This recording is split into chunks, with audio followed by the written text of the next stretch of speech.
The question that we're asking today is, do we do a good job of taking care of our elders? Are we prepared to actually take care of our elders? This is something that we really want to talk about as it pertains to Black wealth, because taking care of the elders is a part of Black wealth. Good evening, everybody. My name is Jimmy, and I got my brother Corey in the building. My other brother Kamari will be here shortly. But Corey, what's up, bro? Man, I'm living La Vida Loca, man. You know, inside, upside down. Inside, upside down. Okay, I was about to say, are you inside the upside down? You know what I'm saying? For my folks that know what that means, you know. But everything good, though? You cool? Yeah, man, I'm living life. So, you know, you've been out in the streets. We've been out in the streets. You know what I mean?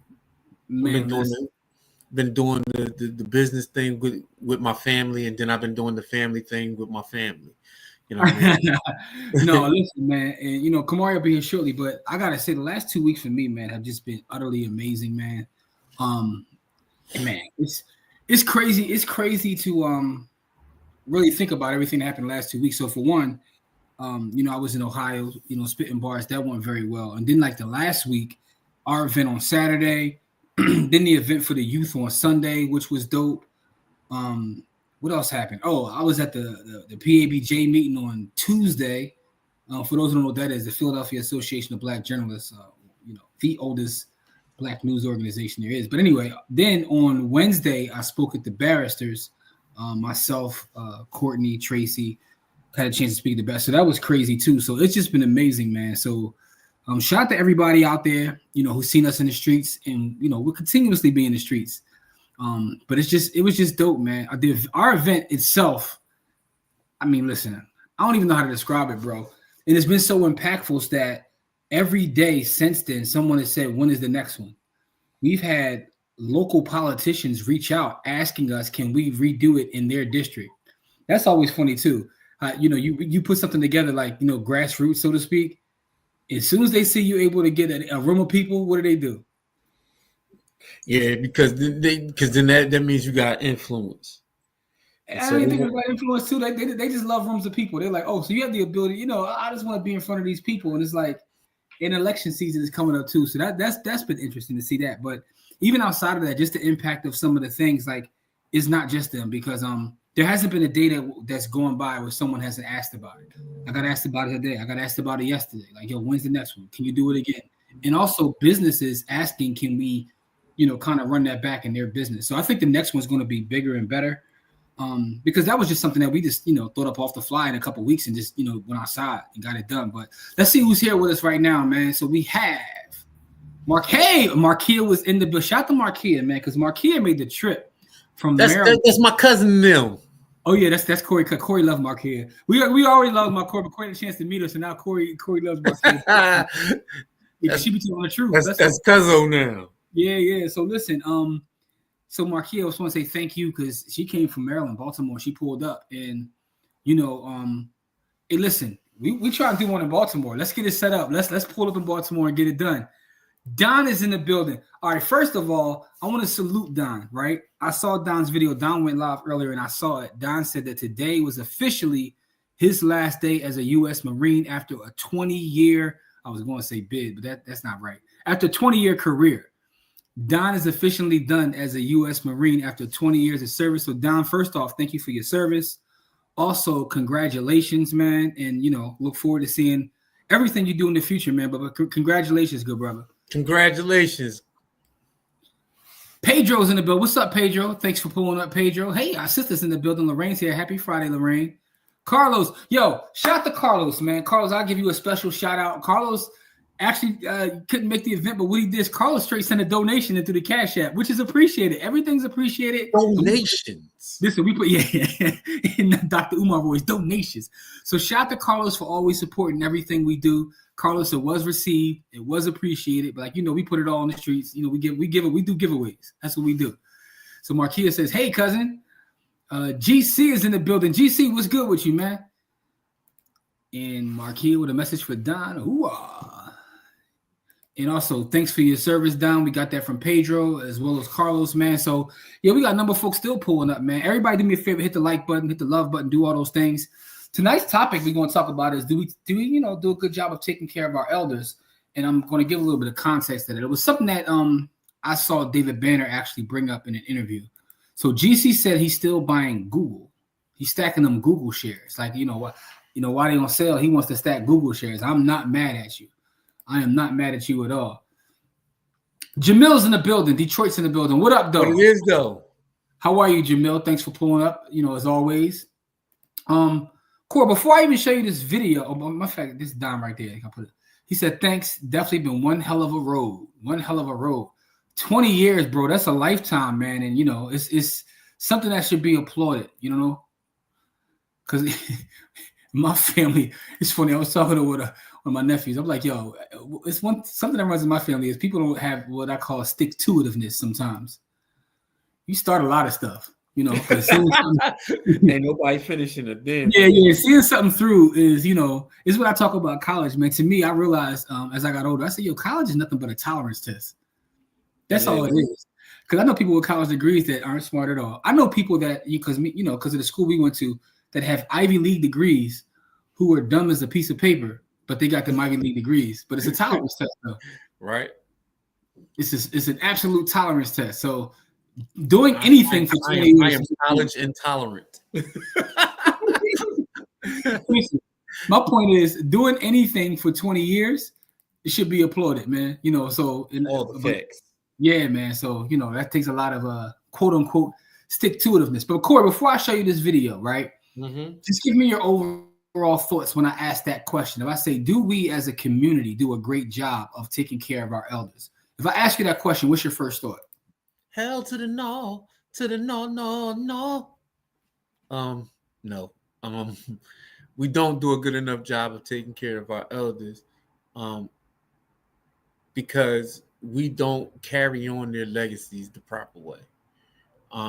We don't take care of them in their times of need. Like I see a lot of pale people taking care of older Black people that served our communities for years, and that drives me absolutely up a wall. That we don't have systems in place to take care of those people who took care of us, who put us in these positions, and then we don't have the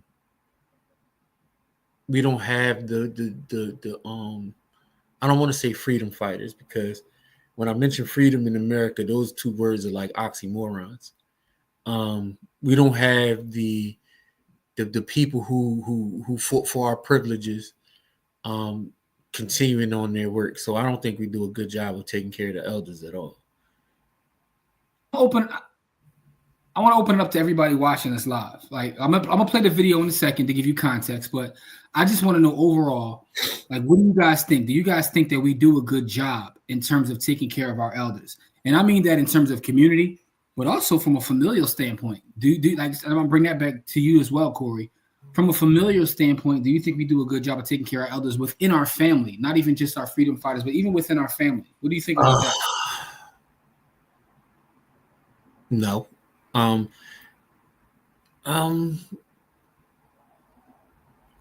With some context, right?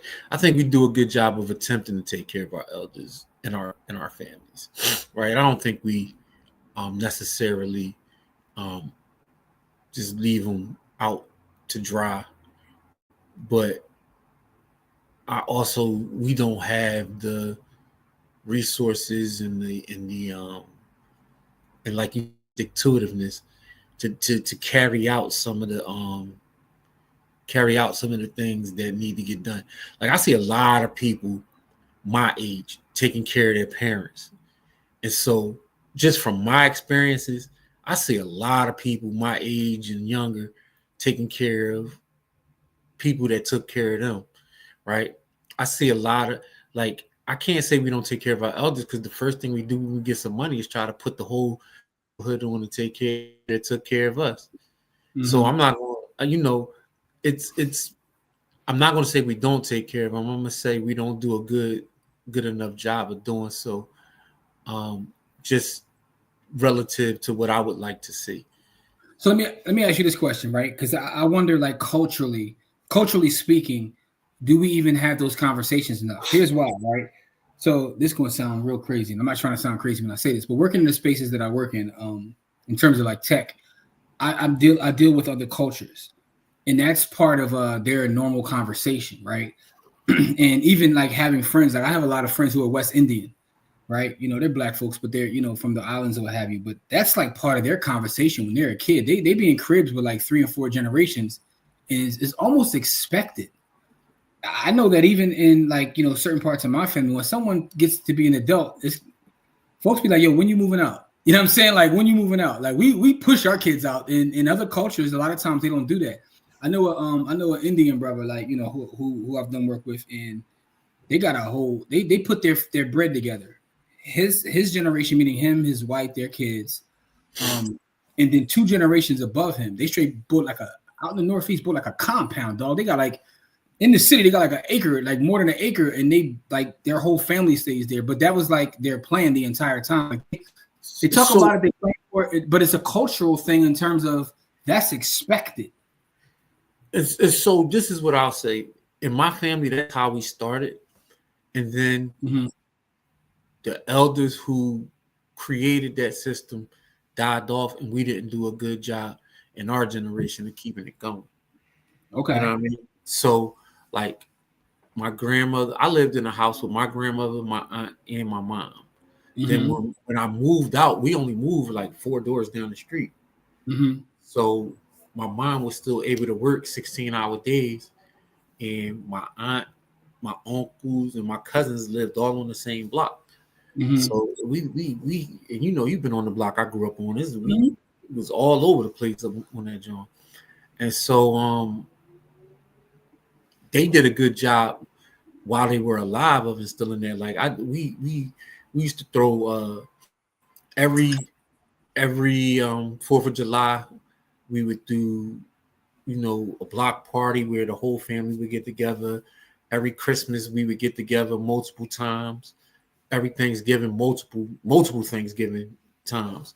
You know what I mean? So everybody get a chance to, you know, see everybody. We did you know, weddings and funerals. We did weddings on the block, like me. So that leaves another question, because it sounds to me like, and correct me if I'm wrong, it sounds to me like you're saying, like, you know, your grandmother was the matriarch, for lack of a better term, right? She's the matriarch of the whole family, right? She held it all together.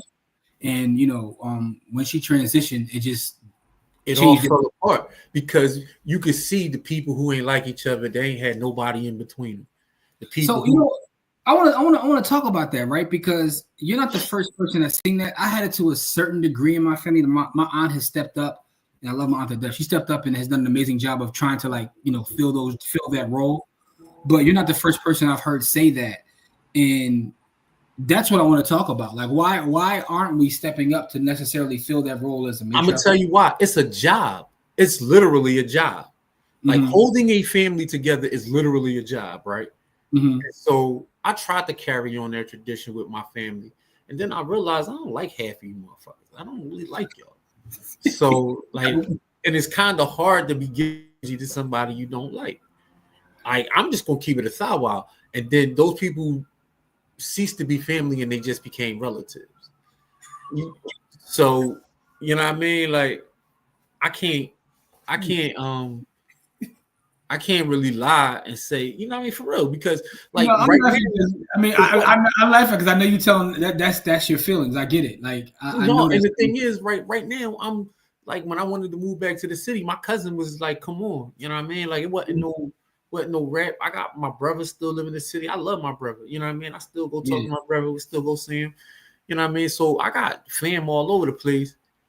But when my grandmother passed away, all the traditions that she, you know, instilled in me and in us as a family, right? They slowly went away, right? So instead of having 3 Thanksgivings, we only had 1.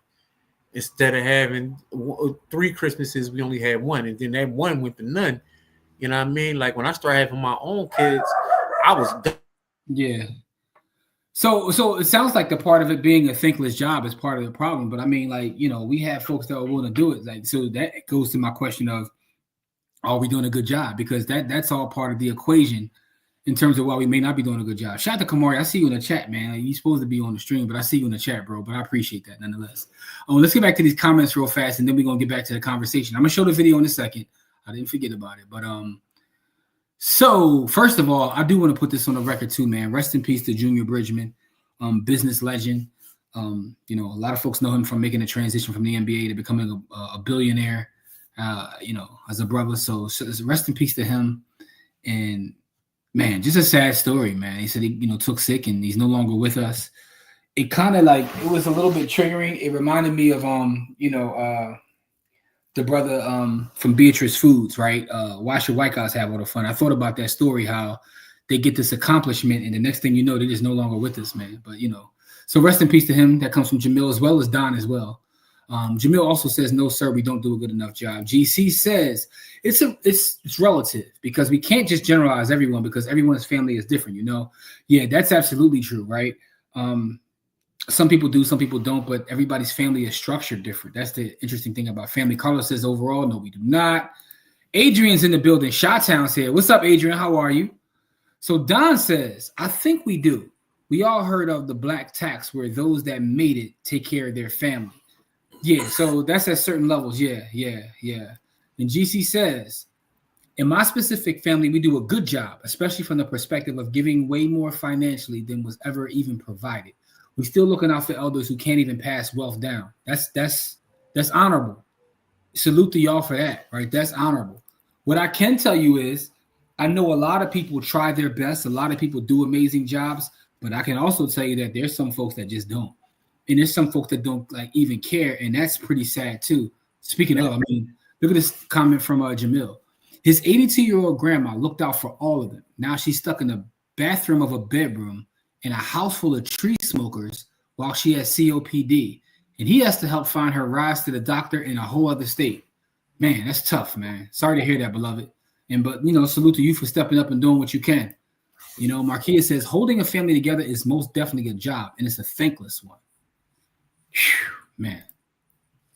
GC says, I also don't think that a lot of elders really did their job as far as creating the proper structure to keep. That is an excellent point, and that's exactly where I was getting ready to bring up too, right? Because when I look at, and I'm not trying to compare us to other cultures, it's just interesting to me how this is part of the conversation from the time they are a baby to the time they're born. It's kind of expected. But Corey talked about systems and things earlier. We don't have those systems. And a lot of our elders did do a piss poor job. And to be honest with you, we also have a lot of elders that didn't take care of their parents. So this is what we see. You know what I mean? Like we don't see. So, I mean, that's why I'm thinking like it's up for us to step up. Folks got to step up like and show how it's supposed to be done. You know what I'm saying? So Marquis says we're doing the best we can with what we got. And that's probably the answer to the overall answer is that right there, right? If we talk about us as a collective, because that's the other part, Corey. Again, how can I put this? Because I was getting ready to just like fly off the rails and say something, but I'm trying to like, you know, trying to cut my cussing down. Yo, we ain't got shit. I simplify it. So a lot of times we can't, a lot of folks out here can't take care of their damn self. And then you're trying to take care of somebody else when you can't take care of yourself. It's crazy. Like you doing the best job you can, but how can you take care of somebody when you don't have the resources to take care of you? Man, like yo, that shit is crazy. Like that's realer than real deal Holyfield. That's like that's the truth for a lot of us. You know what I'm saying? But then that's where the cyclical nature of it because we weren't given, as far as resources, the resources that we needed as far as financially and being stable in that nature. And so now everybody on the struggle bus. We all going to the same place. We on the struggle bus right to hell because everybody doing the best they can with what they got, but it's not enough. It's not enough to take care of the elder. Like if you got to work 12 hours a day, how you going to take your grandmom to the hospital? Facts. You know what I mean? Like it's just, it ain't about you not wanting to take your grandma to the hospital. But if I don't take grandma, if I take grandma to the hospital, then I miss my 12-hour shift, and then the rent don't get paid, and we both on the street. You see, like it's the catch-22s with that is kind of crazy. You know what I mean? So I took a class at Chestnut Hill College one time. I'll never forget the professor. His name was Jerry Malfarra, and he had this he had this he taught psychology, but he had this obsession with Maslow.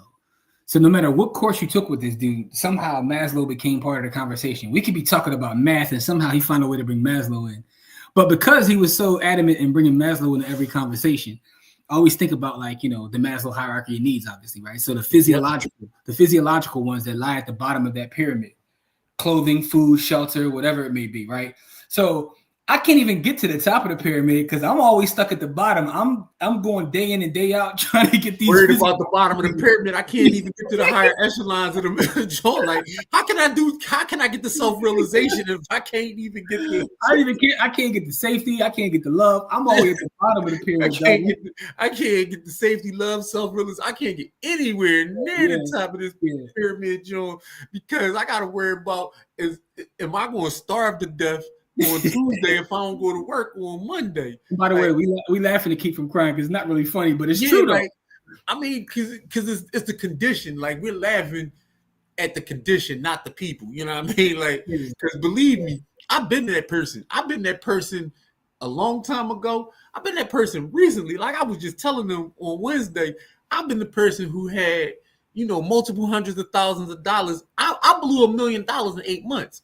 So I'm one of them people. Like, you can't, like, listen, bro, like, I've been on both ends of the spectrum. Like, 6 weeks ago, I might have needed to borrow $15 from Jimmy. Like, I'm good.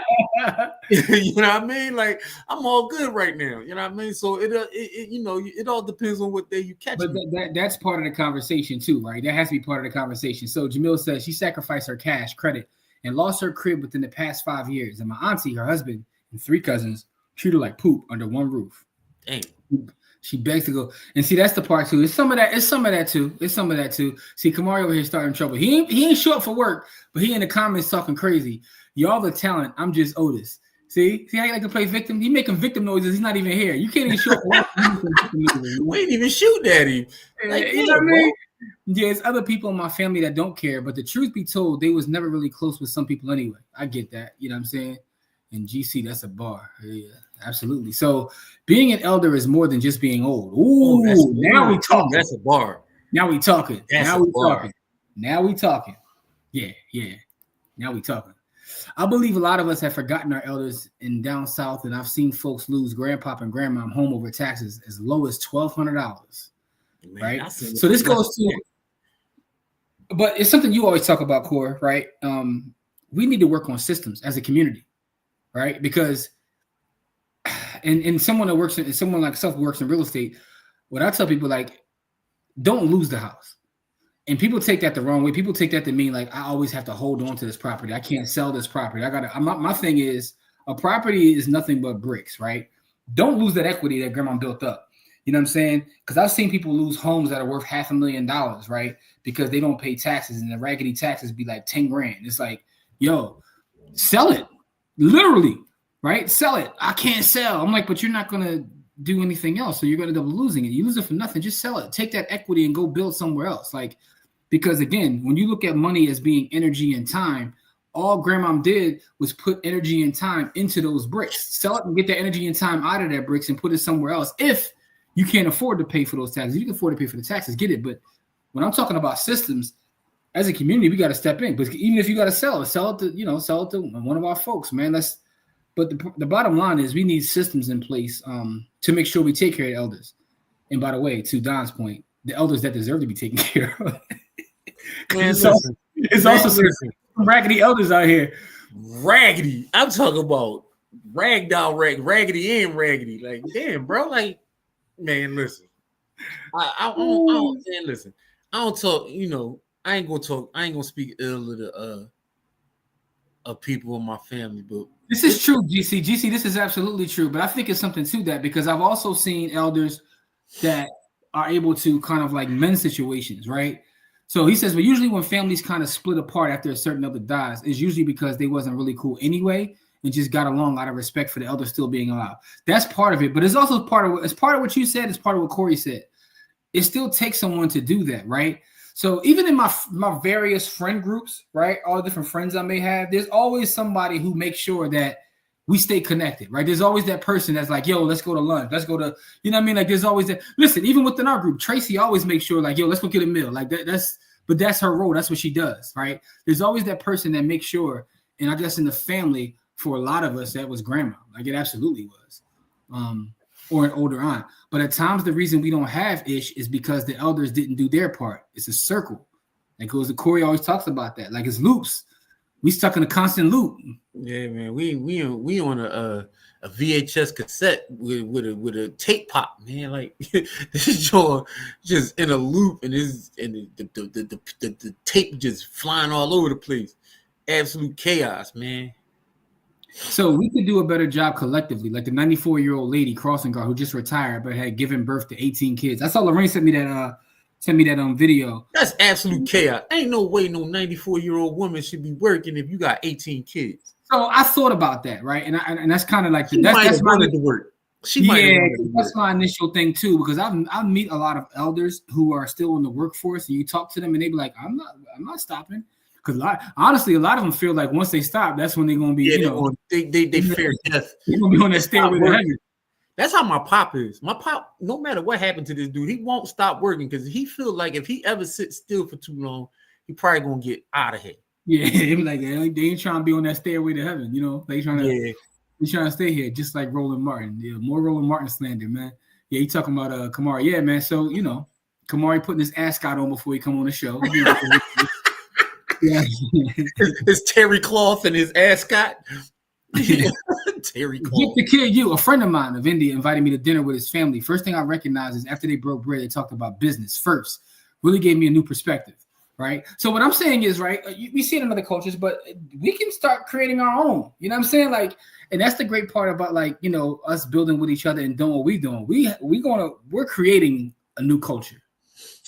You know what I'm saying? Like, and I shouldn't even call it a new culture because when you study our history, it's always been part of our culture. It has been. It's just that on these lands, we try to adopt a different culture that really ain't about us. But that's for a whole other show. Jamil says grandma was a manager at Chase, granddad a foreman at Ford, and both ran numbers. Oh man, we lived a cushy life. 150K to 250K homes back in the 80s, 2000s. That was big time back then. The other day she told me she'd rather be homeless than with my aunt. Damn. Yeah, that's gangster. Damn. Yeah, we gotta, we gotta get grandma. JT's in the building. JT, what's good, JT? Appreciate the super chat. Salute. Man, there is a paid off home in my family that was passed down to someone who is irresponsible. They haven't done any maintenance on the property, and now its structural integrity may be ruined. That is absolutely a sad story. Man, listen, that's the story of my family's life, man. Kamar, you took the ascot off? Whatever, man. Roland Martin is an asset to the community. That's all I got right now. I mean, listen, it is what it is. I mean, I respect that. You know what I'm saying? And I like how you just skipped over my comments too, but it's cool. I didn't skip over your comments. We didn't get to it yet. What are you talking about? What about this one? We didn't get there yet. Oh, we didn't get there yet, dog. Oh, I thought y'all did that intentionally. Before that. All right, so GC says the way my elder structured his estate was terrible, and they should have never left the property to these people, however it is. What it is, and it's paid off, will probably cave in. It's funny because even at the event, I was in a room full of black attorneys, and I kind of like said that, and some of them like looked at me a little sideways. I was like, yo, can't be leaving properties for like 5 and 10 people. Like, you got to pick the responsible person. But the president said that, so they had a problem with that? I mean, not a problem per se, but it was weird because it's almost like they haven't heard that perspective. I'm like, anyway, but it wasn't a problem per se. It was just a, conversation. That's all. I wouldn't say it was a problem. Because once I explained my logic, it was like, All right, so let's get to this comment here from the Finance Rebel who says Nate is a raggedy elder. All right, hang on. Teammate is already here. Yo, that comment was fire. It's fire. Kamari come in and start. Yo, happy Friday. Shenanigans. He started off shenanigan. So Dr. Sev talks money, says, hi, y'all. Happy Friday. Health issues forced my mom to retire at 80 or she would still be working. Salute the moms. And also, thank you for pulling up, Dr. Sev. What's up, Dr. Sev? So real quick, y'all, I just heard what y'all was talking about. My mother just said to me, if she stops doing whatever, because my mom lives with me now. And I'm like, Mom, you ain't got to do that. Like, she was out there trying to shovel the snow. My wife said, bring your ass in the house. We got kids for that. Yeah. And my mom's like, listen, when you stop moving, that's when you die. And Man, I didn't have a retort for that. I didn't have a comeback. And I was like, okay, but we got this. Yo, Relax. my mom used to do that too, right? So she would try to like do stuff like carry bags, and I would get mad, right? And I'd be like, yo, I got that. And she'd be like, no, I got it. I want to do it, right? And then it occurred to me one day, I was getting mad because of my ego. Because I'm like, yo, you out here and people see you making me look bad. Like, yo, you got a son right there. Why he ain't doing this, right? And I was like, she wanted to do it. I think it's more than ego, though. I think you're downplaying yourself a little bit. No, but I think no. What I'm saying, part of it is ego, though. Part of it absolutely is ego. Because part of it is also duty too, right? Because y'all was just talking about systems. No, and absolutely. You gotta have standard bearers to handle some of these systems. No, absolutely is duty. Nana, but I was saying, my mom, auntie should be carrying no damn bags. In thinking it through, though, I thought about it. Like part of it is like, yo, she was right and he was right. She wanted to keep I get it. Yep. Yeah, she wanted to keep her movement and keep her autonomy, and he wanted to be the good son. And it's a clash right there. Yeah, and it's like, yo, how you making me look? Like, you know what I'm saying? Like, I'm just being. Listen, we be honest. We're honest. We're transparent. Yeah, no, I get it. So Lorraine says 25 years as a crossing guard, standing in the street in the elements for hours. Yeah, that's a lot. I mean, but again, I don't know. I don't know. I don't know whether she discussed whether she wanted to do it or not, because some folks just love working. Like, you know, we love working. Some of us do. I think it starts with preparing ourselves to be the elder others want to take care of. Ooh, so it's funny. Yeah. Retired Don got bars, like, you know.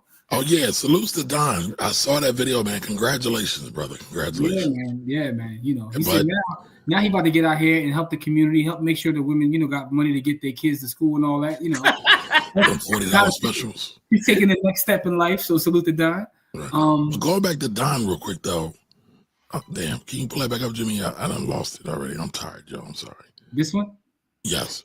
So one of my elders, as I started to cross over 30 and 35, he said, Kamari, you got to prepare for eldership as well.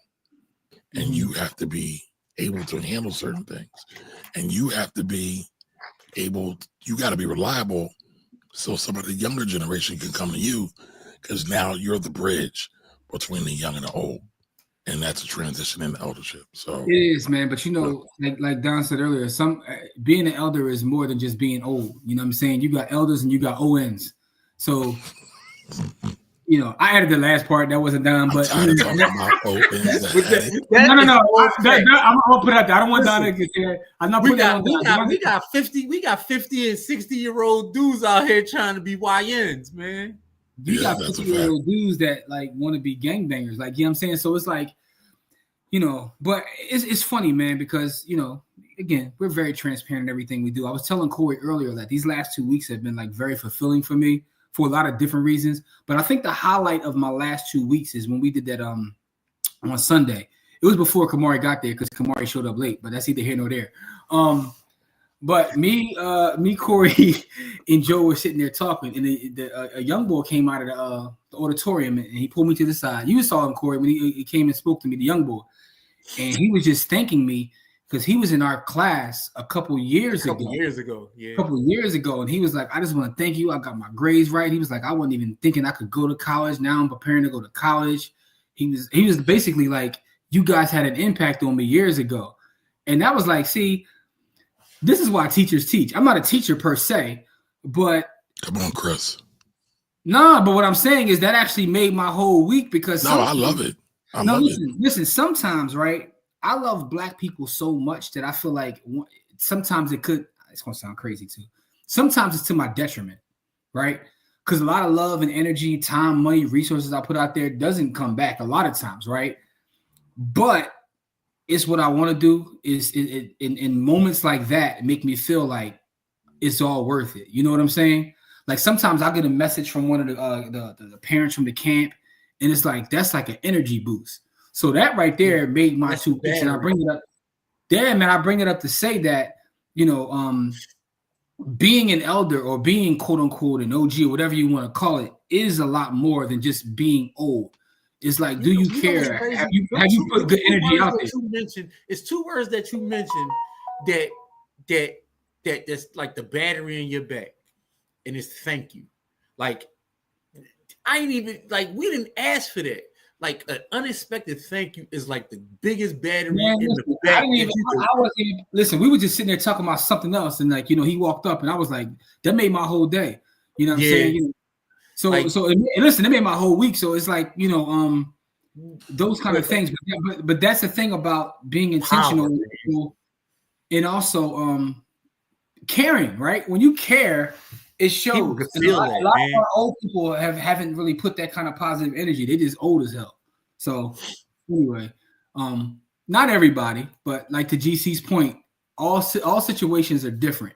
So Dr. Sev Talks Money says, I've been driving down to Orlando to take my 84-year-old mom to her appointments and take my 87-year-old aunt to get her spa day and get everyone to get wills and POAs, though, power of attorneys done, also PODs on bank accounts.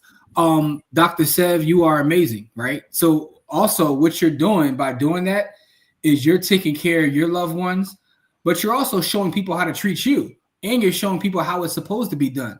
Because a lot of times, again, someone said it earlier, our elders don't teach us how to be elders, don't teach us what's supposed to be done. So you lead by example, and what you're doing is leading by example at the same time as taking care of your folks. So salute to Dr. Sev. That's amazing. Thunder says, I love my elders. We're from the Depression era, born 1913, 1922. They believed in ownership, but the following generation acted like trust fund babies and squandered most of it. Yeah, they say most wealth gets squandered by the third generation. Like 90% of all wealth that is given in one generation gets squandered by the third generation, and that's across all. And you know what? That brings me to a point too. Right? Shirt sleeves and shirt sleeves. All we talk about is we talk about black wealth because that's our mission, right? But if I'm being completely honest with you, what I see, and I'm talking about Philadelphia, what I see in my own eyes, live life experience. There's a lot of folks don't take care of the elders. It's not just us. A lot of other 6F communities, they don't care either, man. Like I think it was you, Corey. You said overall we don't take, like we say, you said poor people, women, and black folks. Yeah, man. You know what you said? Yeah. They all get disrespected. They all get disrespected. Listen, and I'm gonna tell you like this: women get everybody think black people and poor people get it the worst. I think women get it the absolute worst. I ain't gonna start that debate, but what that makes me think about is if those are the three that you put in that little conversation of getting mistreated, imagine being all three. All three. Which is crazy. So GC says, I know my elder thought he was doing the right thing. However, now that decision is going to destroy wealth that could have been reinvested and turned into millions of dollars. Shout out to my my baby cousin who I happened to see at the barristers event. She's an attorney. She's doing amazing. It made me so proud to see her there.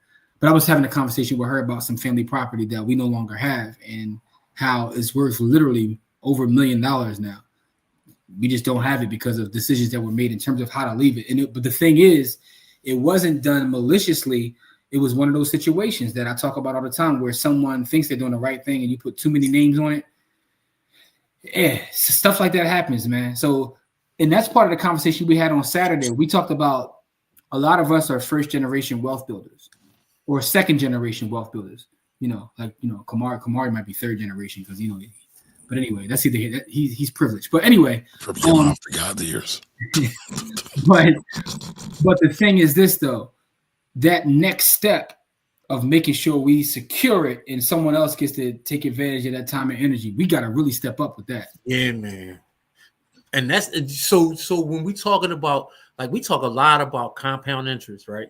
Mm-hmm. And one thing I say about compound interest is that it compounds both ways. It don't just compound when it's going right. Compound interest compounds the other way when you make a bunch of bad decisions or top of bad decisions. Compound interest is compound interest either way it goes. So your decision making has to reflect that, because if you continuously make terrible decisions, those decisions compound on one another, and then you get the results that you know what I mean, that you get when you start to make a bunch of terrible decisions. And people don't understand that compound interest moves both ways. Yeah. I'm gonna get to the video in a second. I'm gonna get the last couple comments and I'll play this video. So Vicky Kiss, I agree with you. We did put business first, but at some point we forgot one of the main reasons to have a family in the first place and switch to just being content and hang out. Yeah. Anthony says, Salutations, good brother. What's up? Yo. Hey, Kamari. I want you to take a look at Ant's avatar for me real quick. Yo. Oh, the avatar. Yo. Absolutely fascinerous. Oh, Absolute malfeasant word.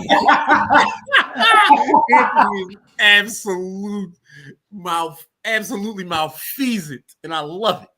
All right, Anthony's rocking ragged ass Nate. That's his new name. Raggedy ass Nate. Absolute malfeasant word. Nate's not an RN. He's not an ON. He's not a YN or an ON. He's an RN. Raggedy ass Nate. But go ahead, y'all. What's up, Pass? Pass, yo, what's going on, Pass? Moving. You either a movement or a monument. Ooh. Slow it down. All right, so Thunder says, correct, Kamari. Some of his duty, respect, and honor. He said, I heard someone say Nate was a raggedy hoe. What happened? Kamari is hating. Kamari just a hater. Kamari a hater.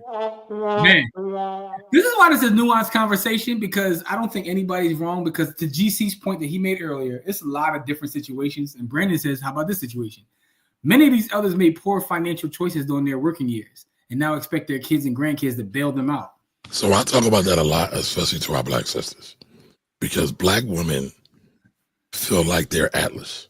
They got the whole world on their shoulders, and they want to take care of everybody, whether it's the youth, whether it's the elders, but they have nothing left for themselves. Mm-hmm. And when the time comes when they get older, they rob themselves to take care of everybody else, and everybody else ain't there to take care of them. Now that's the way. They doing it right.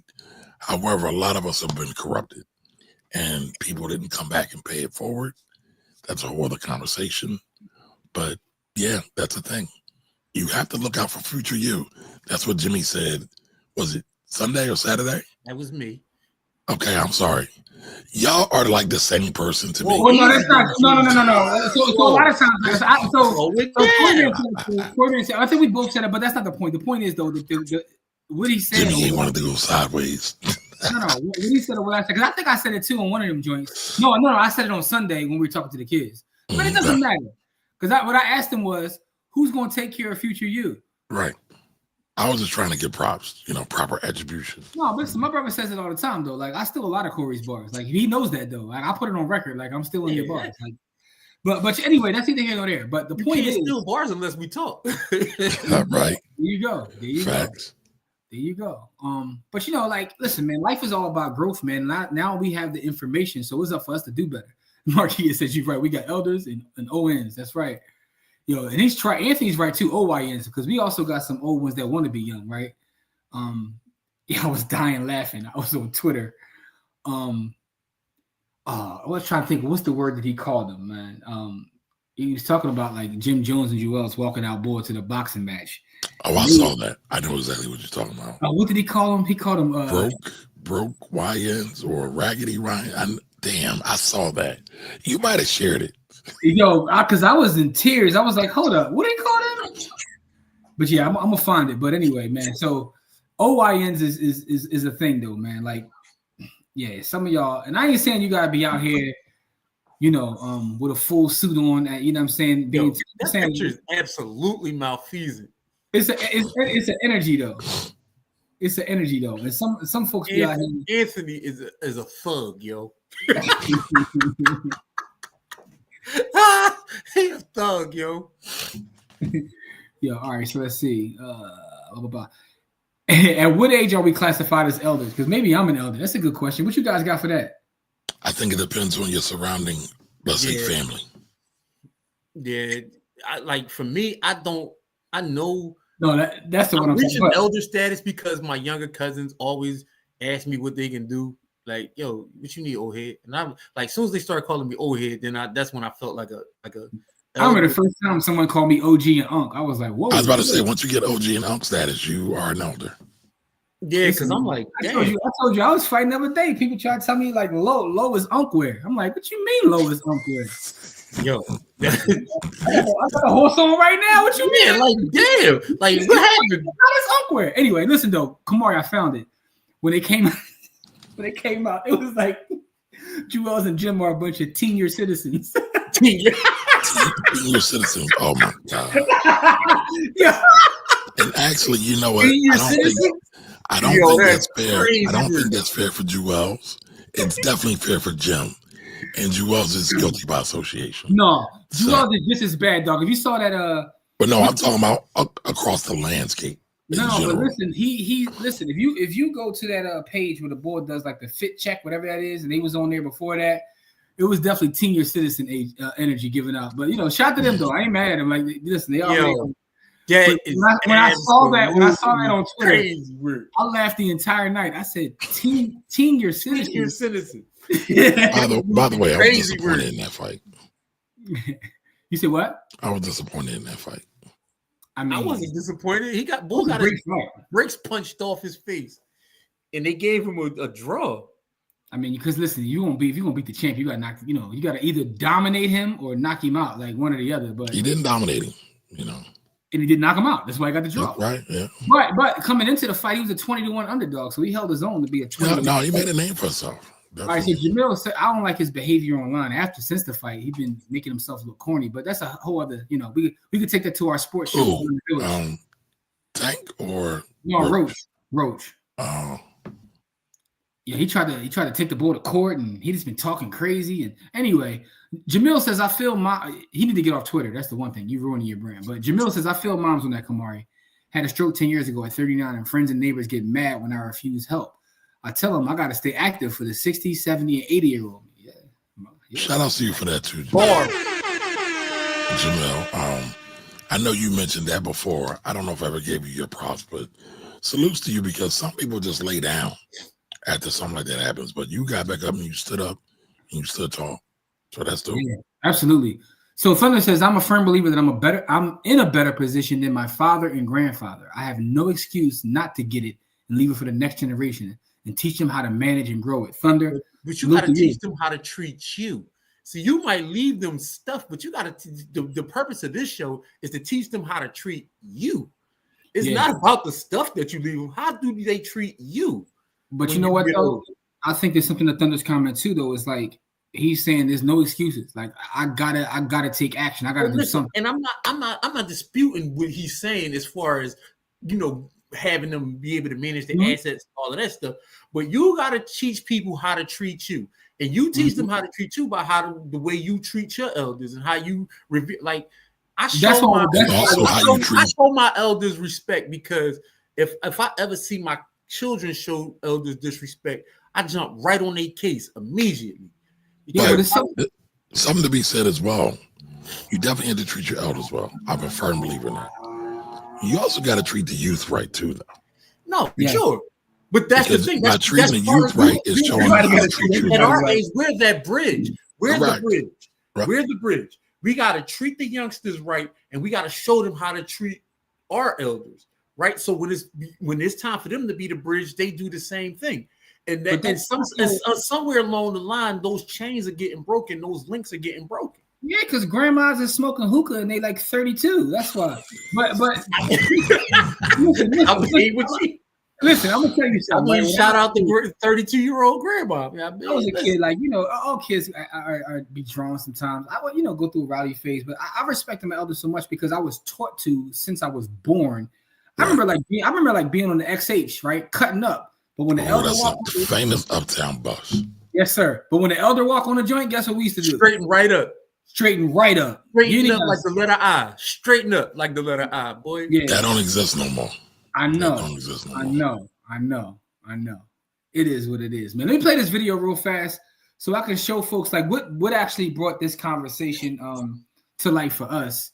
Was this video was David Banner was speaking with Big Boy, and this is what he said in the midst of that conversation. I'm gonna play this for you guys real quick, and you can, in the comments, please give us your perspective. Let me know when y'all can see my screen.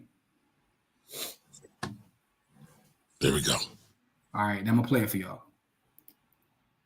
The problem is we don't really take baby like OG. Don't call me your OG because you don't take care of your OGs. I don't want to be an OG in the black community because we don't take care of our elders.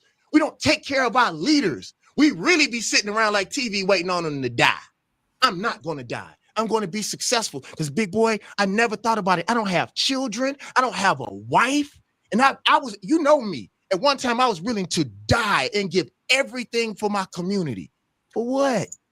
Look at Malcolm's family. Look at Martin's family. So if I'm your OG and you love me, don't talk about it. I wasn't even gonna say this, but I'm gonna say it now. I went and called 4 of my friends and said, have y'all seen Family Business? As popular as the show is, we hadn't come out of the top 10 of Amazon. Shout out to Family Business. They're like, no, bro, I ain't seen it yet, huh? But you the first one to benefit off of my success, but you don't even consume it. Black people are the number one, well, not the number one. We consume music at a very high rate, but we pay these tech companies and not the artists. Me, Snoop, Tip, Prince were some of the few people that say streaming is not smart. Right. We was getting pennies. You said that earlier. Yeah, we was getting pennies, and now you want to get fractions of pennies and go give it to a tech company that don't even like music. Think about it. These are techies. They're not even music people. And we run and go give our music away for free. And what they really doing, watch this. Watch this, y'all. Watch this. Everything that we can do to become a millionaire or a billionaire in a lifetime, they have reduced it to being free. What they really don't want you to be is rich. They take it all of them. Think about it. Music. I can't disagree with this. They will make dope legal just so you won't come up. I'm not saying that I'm to sell dope and nothing like that, but I'm just saying all of the hustles that we have, they done taken them away, bro. So I disagree with the last part too, because when you look at a La Russell, when you look at a Logic, I mean, I hate to say that ain't my point. When people utilize the tech properly, it opens up whole other avenues. Also, the problem is a lot of people ain't using the tech. I personally know millionaires, right? Y'all both delay. No, I'm just saying y'all delayed. What I'm saying is I personally know millionaires, right? And I don't know none of them from music. They so to say that the things that can make us a millionaire in a lifetime are gone is like, I know plenty of millionaires and ain't none of them made their money in music. Facts. So Facts. I mean, I know Kamari. I think he was making more. I know Kamari. So like, I think he was making more of an alliterative point than I get it. I get what he was doing and what he was saying, but I know Kamari. So it's like, you know what I'm saying? That negates that right there. Yo, listen, I appreciate all these well wishes and putting out these aspirational things in the universe. I will take it all. And then hopefully one day I can get my million and go to Africa and ride off in the sunset. So thank you. Salute to you for that, man. But no, so that was kind of what brought up this conversation. But what do you think about the beginning part of that when he talked about like Malcolm and Martin? And I was about to say, old head. Listen, he said, I don't want to be y'all old head because y'all don't take care of y'all old heads. That felt so heartfelt and like I felt that energy. Like I don't want to be your old head because you don't take care of your old heads. I watch how you treat them. Why would I want to be your old head when I watch how you treat your old heads? No, don't put that on me. Let me be me. I'm gonna go get it myself and leave me out of that. I don't want to be your old head because you don't take care of your old heads. Yeah. Like have we forgotten our elders, right? That was the title of this show. I mean, by the way, Kamar, you gotta fix that thumbnail too, beloved. That's either here nor there. You know, what's wrong with the thumbnail? You put elder, you can't spell, man. You know. I can't spell. That's fine, but I'm going to change it anyway because I want to go with a different. I just want to put that out there, that little inside baseball. But listen though, real quick, Dr. Sev says, totally understand, Jimmy. I want my people to prosper sometimes more than they want to. I love my people, and I appreciate that. Thank you. Because one of the things I realized too, listen, I'm gonna tell y'all some real stuff, right? Sometimes, and I do a lot in terms of like business and community work and all that. But sometimes I deal with imposter syndrome a lot, right? It's just a reality. It's a fact. Jimmy, Jimmy, you're dope. Hold on, I gotta let that breathe for a second because that's definitely getting chopped up.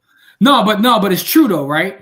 And the reason I bring it up with Dr. Sev's comment is that I love my people too, and like I sit back and think sometimes like, is it worth it? Are people listening? Does it even matter or whatever? And sometimes I realize that some people don't want it. Some people don't want anything, and they don't want freedom, right? Because freedom scares them. Because freedom takes work. Because freedom ain't free. Freedom takes work, and freedom comes with responsibility. Correct. So I always sit around and think like, what's the best way to approach the work that we're trying to do? Because freedom comes with responsibility. And when you talk to a lot of people, you realize they don't want that responsibility. And they're not ready for the responsibility, right? But also, yeah, go ahead, Corey. What I'll say about that is you got to be really careful with them people because those people will get you killed, right? Yep. And so, yeah, because when people not ready for something, they'll push you in front of a moving train to not have that responsibility. And I've seen that a lot of times. Now, here's the other part. Here's the other part of what I'm saying, Corey. Sometimes I'm like, is it worth it? But then I realize that we operate in bubbles so much. And because of the actual work, not the content, but the actual work, financial literacy is still a problem. Even post-pandemic, post-internet, post-IG, our folks still have so poor when it comes to financial literacy. I've had conversations with some younger folks. When I say younger, I mean like early 20s over the last couple of weeks. And it's like, what are you talking about? Right? Where they don't understand the importance of basic things like, why should I be saving money? Right? Why should I care about my credit? Right? I had someone apply for an apartment and their credit was so bad. So I tried to give them game in terms of it. And they was like, none of that matters. I make money, so credit doesn't matter. Right? I'm talking about basic things in terms of financial literacy. So we're in our bubbles, but people are out here struggling, don't have money, and don't have the information. So when I see Dr. Sev, when I see Markeel, even when I see Don and I see folks doing the work, y'all got to continuously do the work. Because even though sometimes you may get on Facebook and IG and feel like I'm just giving out the same information anybody listens, folks need it. Folks absolutely need it. And Kamari, I'm pretty sure you know they do too, right?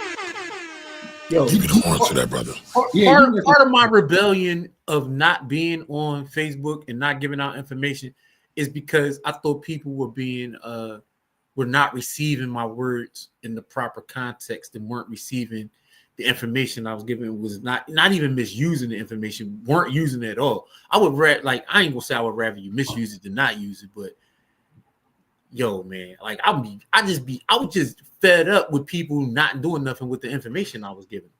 Like I was literally pouring out years and years of experience on the book and giving away free ass game. And people was just taking it like that's what I'm supposed to do.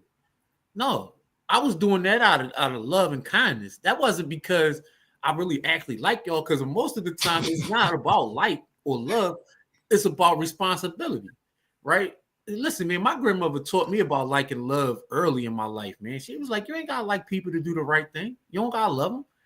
The onus to do the right thing is on you, not them. Whether you like them or not, that doesn't have anything to do with it.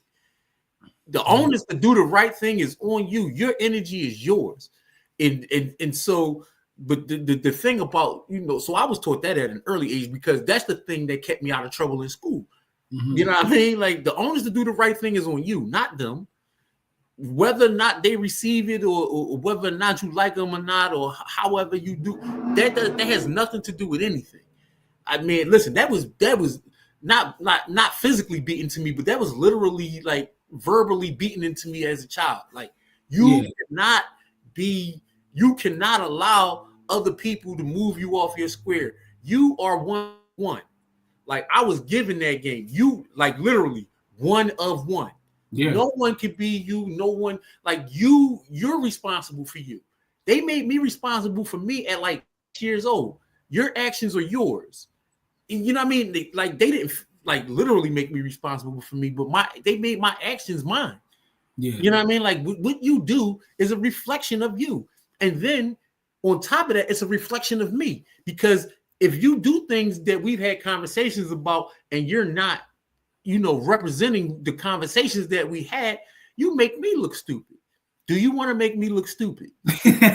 Shout to grandma, yo. You know what I mean? Like Thunder says that a word that needs to be in every black man's vocabulary, and that's stewardship. Yes, I'm in possession of it, but it is not mine. It is for the one that comes behind me. I must care and grow for it. That reminds me of that book, The Richest Woman in the World, because she used that word in there, and she was taught that from a young age. And for those who have no idea what I'm talking about, the book is called The Richest Woman in America. Let me see who the author is, because I want to make sure Richest Woman in America. I did a whole video on the book for Stack Sats or Die Trying. Y'all gotta go check that out. It's about Hetty Green, but the author is Janet Wallach. But the book is called The Richest Woman in America. But I bring that up because she talked about stewardship a lot in that book, how her grandfather and father, that was their whole thing. Like every generation is to be a steward and to make this capital grow and grow and grow and grow. So Thunder, absolute great point. Salute to you, brothers, for being a walking reward to an abundance of youth. Hey, listen, man, appreciate the support as always, Jamil. Anthony, every time I pull up, every time I see this picture, I laugh at yo. Kamari Rockefeller. Absolutely, this is dirty work, yo. This picture is absolutely. Hey, Kamari, speaking of Rockefeller, man, have you listened to Memphis Bleak new album, yo? No. I didn't even know he made a new album. I feel out the loop. I didn't even know Bleak made it. Should I listen to it? I haven't listened to it. I was just asking because it's called. I think he's mad. I think he released it because of what Dame said. He got Rock in the title or something. Yeah. But what I did listen to this morning, which was fire, was the new Currency album. Currency got a joint with Harry Fraud, right? And Harry Fraud is ridiculous. I hate saying that for political reasons, but he's dope. But Currency and Harry Fraud got to take together. That's dope. You know what I'm saying? I stopped listening to 2 Chainz and Larry Jr. like listen to the album, so it is what it is. But anyway. Well, hold on. I gotta say this. If we're going to associate me, I don't want to be associated with the Rockefellers. I want to be associated with the Rothschilds because the Rothschilds actually funded Rockefeller. Hold on. I just learned that. I was waiting for you. I think I know my brother. When you started that sentence, I was waiting for you to say a black family's name, not the Rothschilds. Because you are who you are. I thought you was about to say something like the Winfreys, the Smiths, the Carter Knowles. Like I'm just throwing black names out there, like the David Stewarts. How about Mansa Musa? How about King Solomon? Let's go to African people. You went all the way back. I mean, yeah. How about Georgie Woods? They got his own money. Mar got his own money, people. How about Leon Sullivan? You know what I mean? Say something, Anyway. Yeah, so here's the thing. It says Kamari is old money. Yeah, Kamari is second, third generation. Yeah, they I wish. Listen, if I was second, third generation, I would not be on this broadcast right now, people. Listen, Kamari's father is a legend. He was buying stock. My dad was a legend. He's buying stock in real estate in the 70s. He was. That is a fact. My pop was buying birds in the 70s. Rest in peace to my pop. I ain't trying to put his business out there, but my pop was an L7. My pop wasn't doing any of those things. My pop was an L7. That's dope, then. That's dope. No, I wasn't mad. I ain't mad at him. No, my pop wasn't no L7, man. My pop couldn't keep his Woody in his pants. Yeah, he's a lady. He wasn't we say he wasn't a street. He wasn't a street dude. He was a sheep dude. Yeah, my man was a baby pimp out here. Yeah, he wasn't in the streets. He was in the sheets. So this says I'm trying to get on that level for my family. Absolutely, we all are. Many people ended up squandering the wealth because they felt entitled, didn't get the education to continue growing the wealth, and or don't value things when they don't have skin in the game. I think about that every time I hear Warren Buffett talk about I ain't leaving my kids nothing. Like, is he on to something for that? Like, he wants them to have some level of work ethic. Pass says the young dude needed exposure to something new. Otherwise, people are like hamsters on the wheel, spinning around, wondering why the view never changes. I never thought about that. It's an excellent way to describe that. Why the view ain't never changing? Yeah, this is true, man. Don says that the past generations also get a pass before they were actually locked out. My grandfather didn't build wealth because he was lazy, but because he was trying not to get lynched. These are all the facts. Yeah, wow. I think about that too. Like, Monica always tells me that because I be joking sometimes, like, yo, why couldn't such and such just buy stock and leave me this? And she was like, well, first off, they couldn't buy stock. They couldn't buy stock. And where'd they get the information from? And I'll be like, yeah, all right, whatever, shut up. Facts. I also want to tell you, Kamari, man, because you made a couple mistakes, man. I'm putting you out there on the show, man. You also didn't stream this to the Body Hood Facebook page. I'm putting you out there for that too. Because we probably missing some viewership because of that. But I digress. That's one of the, I mean, you could always share it now. Can you? I don't know how to do that. So, maybe you go do that. once we started. Anyway, Lorraine says that that was definitely my mom. She always said, "I'm gonna do what I can while I can, and let the rest take care of itself." Hashtag Black Queen. Yo, I heard that so many times, yo. Like that's like It is facts though. that is It the do be older facts, black. though. Yo, listen, that is the older black person refrain. Yo, I'm gonna do what I can while I can. Like Yeah. I've literally heard almost every elder and ancestor I've ever had say that. Yeah, shout the moms though. You know, you Thunder said, "Yo, that guy's avatar is wild." I'm just saying that joint is about feezy, yo. Like that joint is terrible. There's a lot of us in the 40 to 50 year range that are going to end up like Gene Hackman and his wife without the bread, be it karma from how we Yo, treat our that children or lack of that- retirement. that death is wild. I mean, They when he was said dead that, the for a first week. thing I thought of, like, you know, I know folks be looking for young Jones, but I ain't trying to be like 80 with a 29-year-old. Like, you know, I'm speaking for myself. Because I'm gonna be honest with y'all. I'm not trying to flip the show. I'm just saying. But the older ladies these days, they crushing the young Jones. I ain't gonna lie to y'all. But that's a whole other show. We're gonna do that behind the wall, but it is what it is, man. Like, you know. About getting older, I stepped to the side and let the younger ones make moves. My position went from front line to dispatch on command center. Ooh, Yeah. I like Yeah. it. That's a bar too. That's a bar. Thunder cooking right now. Give Thunder an apron. Come on, we gotta get an apron avatar or something. When somebody say something, we gotta give them an apron, man. Yeah, we can do that. We definitely can do that. Yeah, Our audience definitely be chefing out here. Yeah, we gotta come up with an apron avatar or something, man. So it's called the sandwich generation. That's absolutely true. I think about that too as I look at my family. When anytime we have a family gathering, it's always interesting because I have family that like always use the internet as kind of like that benchmark. Where I have like younger generations who don't know the world without the internet and social media the way it is. And I'm old enough to like use technology, but also remember when we didn't have it. You know what I'm saying? Like, you know, the internet didn't exist when I was a young boy. Thank God. Thank whatever Lord you pray to. Man, thank Jeez. God. All right, back in the day, hustlers would stop hustling and let the elder pass. That's true. That's true. Listen, I had folks in my neighborhood like keep me out of trouble. Like, yo, he's smart and he play ball. Like, you can't hustle. Yeah. Like, you know, so do they still do that? I mean, I don't know because I ain't in the streets. Like, you know, I don't know if that still exists. I disagree with the money part. He's talking about the video. Yeah. I agree with the government should make dope legal. I've said that more than in the past 20 years. What's that? I agree. That'd be interesting. Like, you know, we really get into some libertarian stuff now. Kamari, thank you for saying that to Jimmy. I believe that if black men get more encouragement, this can help build a lot of brothers up. Listen, I build Jimmy up every chance I get. No, I'm gonna give my brother props, right? I'm gonna give my even brother though he props. slanders me. Go ahead, Jimmy. I'll build you up too, beloved. Don't do that. But I'm gonna give you both. I'm gonna give y'all both y'all props, right? One of the reasons that we work, and one of the reasons that like these are two of my closest friends are because these are also, bro. Like I was talking to Corey before we come in the show. Like, how are you feeling personally, right? Yeah, right. and these are brothers that actually ask me that question, and we have conversations, and we don't just talk about like the markets or things like that. We talk about our mental health. How's family doing? How's this doing? So I got to give Kamari props for that too, because Kamari is like someone that will check in on you and see how you are.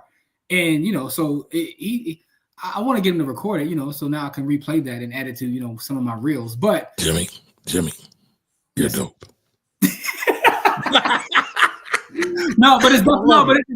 but it's appreciated too, because again, we're very transparent on this show. Right? Listen, man, not to cut your wisdom, but I'm a firm believer of this. We got to tell our brothers and our sisters we love them now, all the time. Now, all because not yesterday. Tomorrow is not promised, y'all. Yeah, and all that old I'm tough shit is bullshit. Out the door, it's out the window. It is, right? But and if we really serious about building a real community, we gotta show love to the elders, to the youth, to our brothers, to those in between, to our brothers and sisters, to all our people. I agree with you 1,000%. That'll make a great clip right there too, Kamar. You was cooking right there. Give Kamar the apron. Apron. Yeah, gotta give him the apron. But here's what I'll say though. It's tough sometimes, right? Because my father was like a leader in my house. Listen, I revered my father, looked up to my father. But if I'm being completely honest, right? And again, we're transparent on here. I remember as a kid or whatever, like, you know, being told to man up and like men don't do this, men move a certain way, and men have to be leaders and men have to like kind of like take things on the chin and keep leading, right? And he meant he didn't mean, true. He didn't mean harm in saying it, but in retrospect, having more information and more data now, I could see where part of that is problematic, right?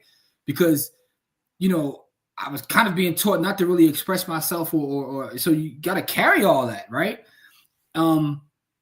And that's not the right way, but he didn't mean harm in doing that. He was preparing me for a tough world. So in his own way, he thought he was teaching me the right things.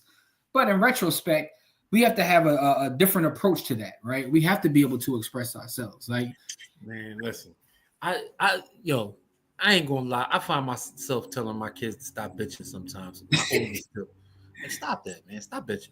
Like, because the thing about it is, right, people care, but you can say it to me, but like, I don't want you complaining to the outside world, because the outside world don't give a fuck. Like, you gotta find your tribe. You gotta find your tribe in your village. You gotta find a nest. Yeah, like what I'm saying is you could do. I want you to say it. I just don't want you to say it to, like, when I say it, I'm like, I don't want you to say it to them, like to that person. Like, because that person not gonna help you. All they gonna do is take that information and use it as a gun or a sword against you. Like, you got to be careful who you get that information to. That part is true. That's more about what I'm trying to teach my. Like, you got to be very careful. Let me say this real quick. Information to Let me say this real quick. There's a time and place for everything, and a season for every activity under the heavens, right? So that Bible verse really sums it up. There is a time to man the fuck up. There is a time to shut the fuck up. There is a time to just walk away. Right, no one to hold them, no one to fold them. Right, that's all real shit. And yeah, the problem is sometimes we went a little too hard. Some of the shit my dad used to call me crazy words that are outlawed now, but he would call them that. When my dad would get mad at me, he would call me Richard. For those of y'all who are thinking, you get it, right? Today, that's not cool. But I get it. But again, all right. So to shoot your father and my father some bill, they come from different generations. Correct. They came from a whole different generation. But you know what, though? I appreciate them. So because again, there is a time and place for everything under the sun. Sometimes you might have to put a motherfucker through the wall. You ain't got time to go through your feelings at that moment. It is funny, right? You just gotta go through the motherfucking wall. That's it. It's funny because lately I've been on this kick where I've been researching my family history, right? And I've learned things that I just didn't know. So I knew my grandfather was a military. He was a naval dude. My father was a naval dude. I kind of broke the chain because I wasn't doing none of that, right? But I didn't realize that my great grandfather was also a naval dude. It was like almost like 4 or 5 generations that were all military men, and I'm on something else. But I say that to say this: they come from a different time, and it's also something Don said too, where they had different worries than we do, right? Correct. Like, so I know a lot of times people be online like nothing's changed. That's bullshit. Like, we have different issues. Some issues are the same, but to say that nothing's changed is kind of wild too, right? It's intellectually dishonest. Yes, that's exactly what it is. So they had different things to worry about. So for them, it was like, I need to teach you to be this way, but you're teaching me how to survive your world. You're not really teaching me how to survive my world. Like, I think but to Corey's point, you have to be careful with who you share information with. Like, you got to have safe spaces. Yeah, because I never tell my kids not to share. It's more about who you share to. Like, the crazy part is I had to do this with my wife too, because my wife is just transparent. Like, she really, like, you want to talk about somebody who don't give a fuck? Like, she don't care because she don't have nothing to lie about. You know what I mean? Like, she don't care, right? But I'm like, you can't give them that kind of ammunition because some people are looking for ways to bring your energy to a place where it don't belong. To make your life harder, to put obstacles in the way of the work that you're doing. And so you got to be very careful. And these people will call yourself your mentors, your friends, your sorority sisters, your this, your that, your who, like, you got to be careful because these people. But I think the world has changed too, Core, right? Because I think it's a point now where, like, I talk about, like, you know, like Kamari is a good friend that will, like, you know, ask how you doing it. So he lets you know by his actions that you can speak to him in a certain way, right? Yeah. Now let's see Kamari this term like evil Kamari tomorrow, right? And he said, yeah, Corey told me all this and did all this, right? The way the world is now, Kamari's the weirdo, not you. Kamari can go out there and put your craziest secrets out there, but the world gonna look at him being crazy. Like, that was your man. Why you know what I'm saying? Like, well, yeah, but he should be looked at like a weirdo. I'm lost. Wait. How did I become the weirdo? Hypothetically. Got it. In my life, yeah, no, he wasn't saying that you actually do this kind of stuff. Yeah, I'm saying hypothetically, of course. You know, like Jenny's voice. All right, but let's get to the rest of these comments. Corey, are you familiar with the allegory of the cave by Plato? Yo, I was just thinking about that. What Corey said about people throwing people under the bus. I was thinking about the allegory of the cave. Go ahead. I'm sorry. Okay. This is facts when dealing with folks that are slow or resistant to change. I didn't know you meant in the context of this conversation. I thought you were saying like the other day, like, why were you randomly thinking about the allegory of Plato? Allegory of the cave, rather, excuse me, by Plato. And besides, you can't wake someone up who's pretending to be asleep. Ooh, okay. Ooh. Okay. I looked twice. I thought it was a pass bar. I thought that was pass right there. That's a pass bar. Don DeMarco. All right, Don says, it's crazy to see how many people are unbanked in this day and age. Don, you are not lying, bro. Correct. You're not lying. Listen. I had someone recently apply for a crib, and I'm like, all right, show me your bank statements, right? And they're like, I don't have no bank. I'm like, what are you doing? I'm going to send you my stuff. And I said, I'm waiting to see what came. Everything Chime. Whole life in Chime. Chime and the other joints that the layaway joints all over their joints. So you first of all, you're using Chime, which means you don't have a traditional bank account. Then all I see on your Chime is you paying these like get it now and pay later, like crazy work. But this is true though. There's still people unbanked in 2025. Jim saved me, bro, because I was living absolutely on some. I was living crazy, bro. Like I refused to get a bank my money. And what's funny is my mom worked in a bank my whole life. My mom was an accountant. And that's part of the reason why I refused to get a bank my money, because I knew how much dirt was being done at the bank. But it was like I had a bank account since I was like 6. But like, all right, y'all, get the apron ready. Pat says it's hard to create financial behavior modification because you're bringing water to the desert to a people who've been programmed to chase the mirage. Yeah, and that programming is still going on. My passion and purpose leads me to do the work. So if one person gets it, work done. I can't control who uses the information. And honestly, it's not our place to know. Our job is to do the work. Dr. Sev, that's excellent. That's an excellent point. And so I talk a lot about energy. And I'm talking about social media. Listen, I already told Jim and Kamari, if we never get on the internet again, I'm going to be in the streets, bro. I'm going to be out here in the streets because that's what I was doing before the internet existed.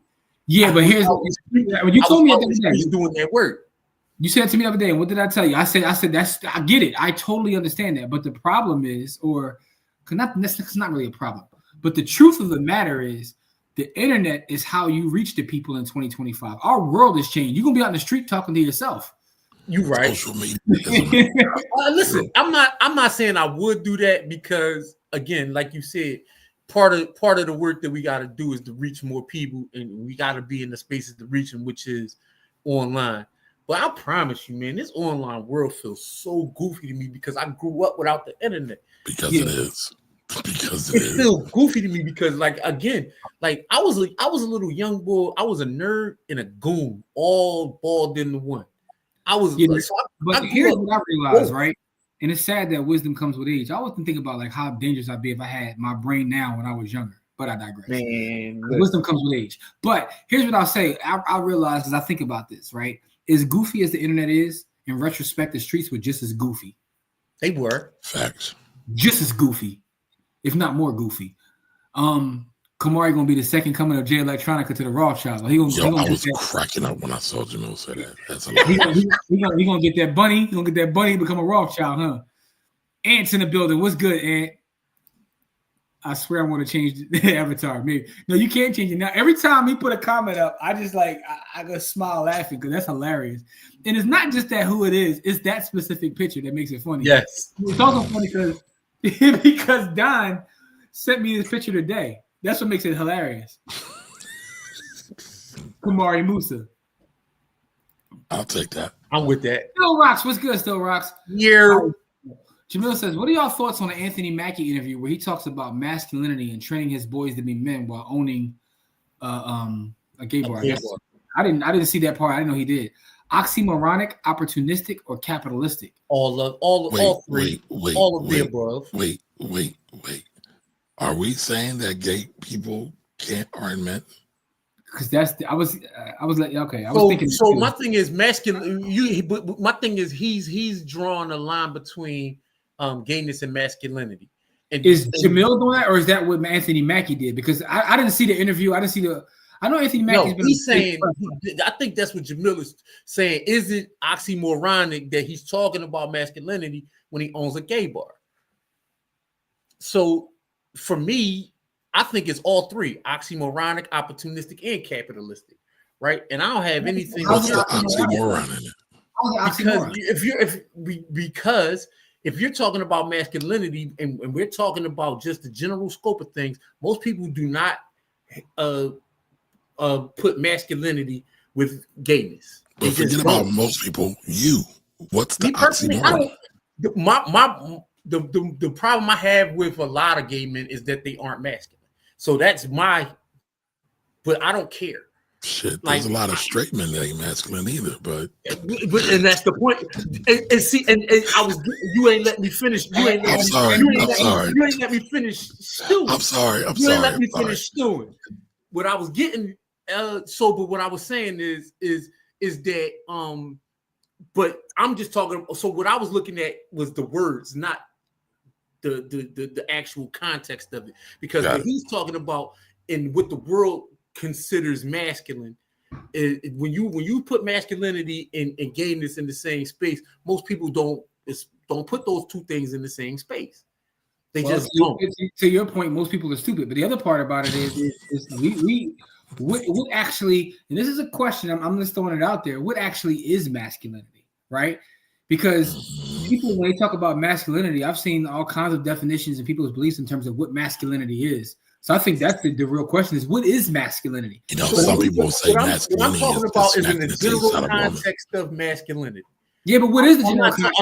I'm not talking about my personal. I'm not saying you are. I'm not saying you are. But even in the general context, I think that people misuse the term masculinity. Because what they're talking about a lot of times is toxic masculinity.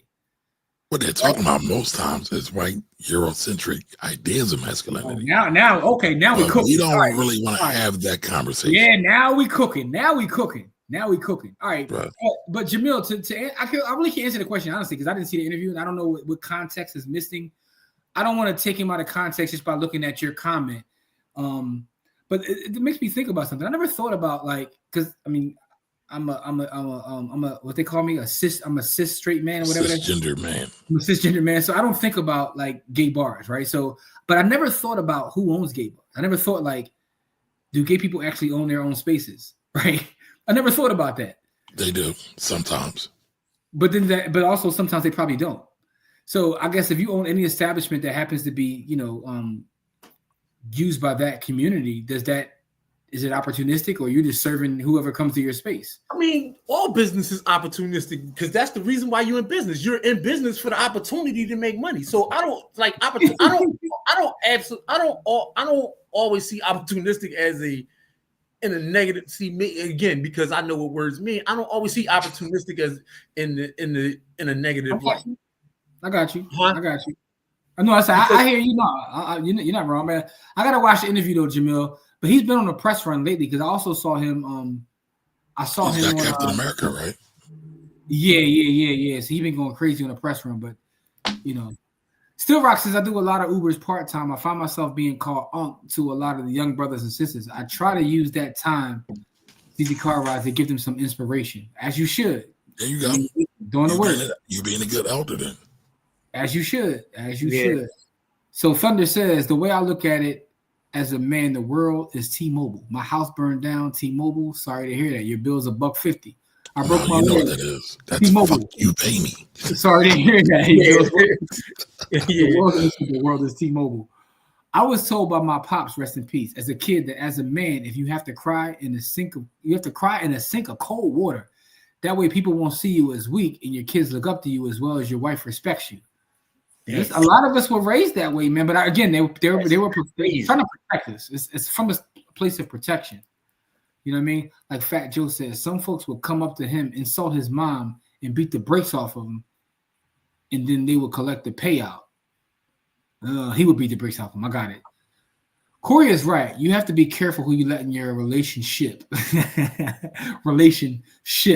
Because some folks who drill holes in it are willing to drown just to see you do the same. That's Man.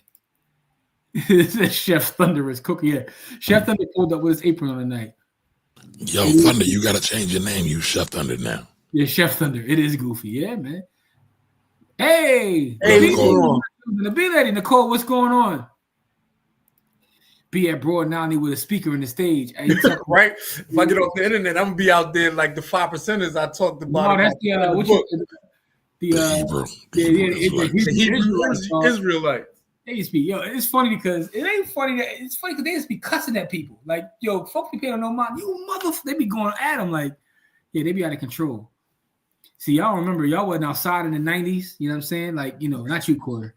I mean, not you either, Kamari. Y'all probably was out. Kamari been outside. I mean, he tried to act like he wasn't. Kamari was outside before both of us. Yeah, he was outside. He tried to act like he wasn't, but he was. But back in the 90s, I vividly remember going up Broad Island and the Hebrew Israelites just cussing everybody out. I had to do a double take. Because you know who was with him? Dressed up, cussing people out? Bernard Hopkins. Yo, B Hop used to be a Broad Island. He was definitely a Hebrew. He can say whatever he want to say about his transition, but he was in the Hebrew Israelites and he was cussing people out while being Before he was Muslim. Listen, man, he was with them. I've with my own eyes, I've seen it. So you sure it just wasn't like a doppelganger? Somebody no, looks like it was B Hop. I'm pretty sure if you look at it, I ain't the only one that remember this stuff. B Hop was a B&O dog. He was a Hebrew Israelite. My man did plenty of bids, so he had time to change his life and get himself together, man. Shout out to B Hop though. B Hop is an absolute legend. Yes. But hold on, let me show this real quick, y'all. Hi, my name is Nicole Aubrey. I am the owner of OB Sweet Acre Farm. I'm also known as the Honey Hustler. We have local Winslow, New Jersey honey. We have 19 hives on our property, and we harvest our own honey.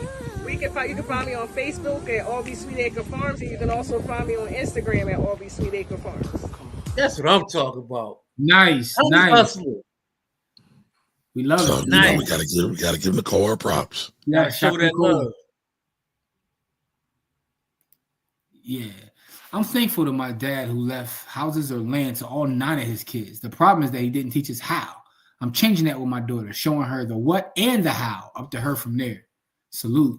So, owning a gay bar has no impact on his lessons of masculinity. Facts. Yeah, it's true. Being a good business owner isn't an oxymoron. That's a fact. Maybe Anthony Mackie owns a bar. How did that even come up in conversation? If you out there to promote that, I don't even know how that came up for conversation. I guess I got to watch the interview. By the way, Jamil, what interview was it? Because like I said, he's on the round. So, all right. So who's the pan? It's funny. I thought I was the only one that used pan. I got pans and I got bands. I know what a band is, but I'm trying to put a pan together. That's easy.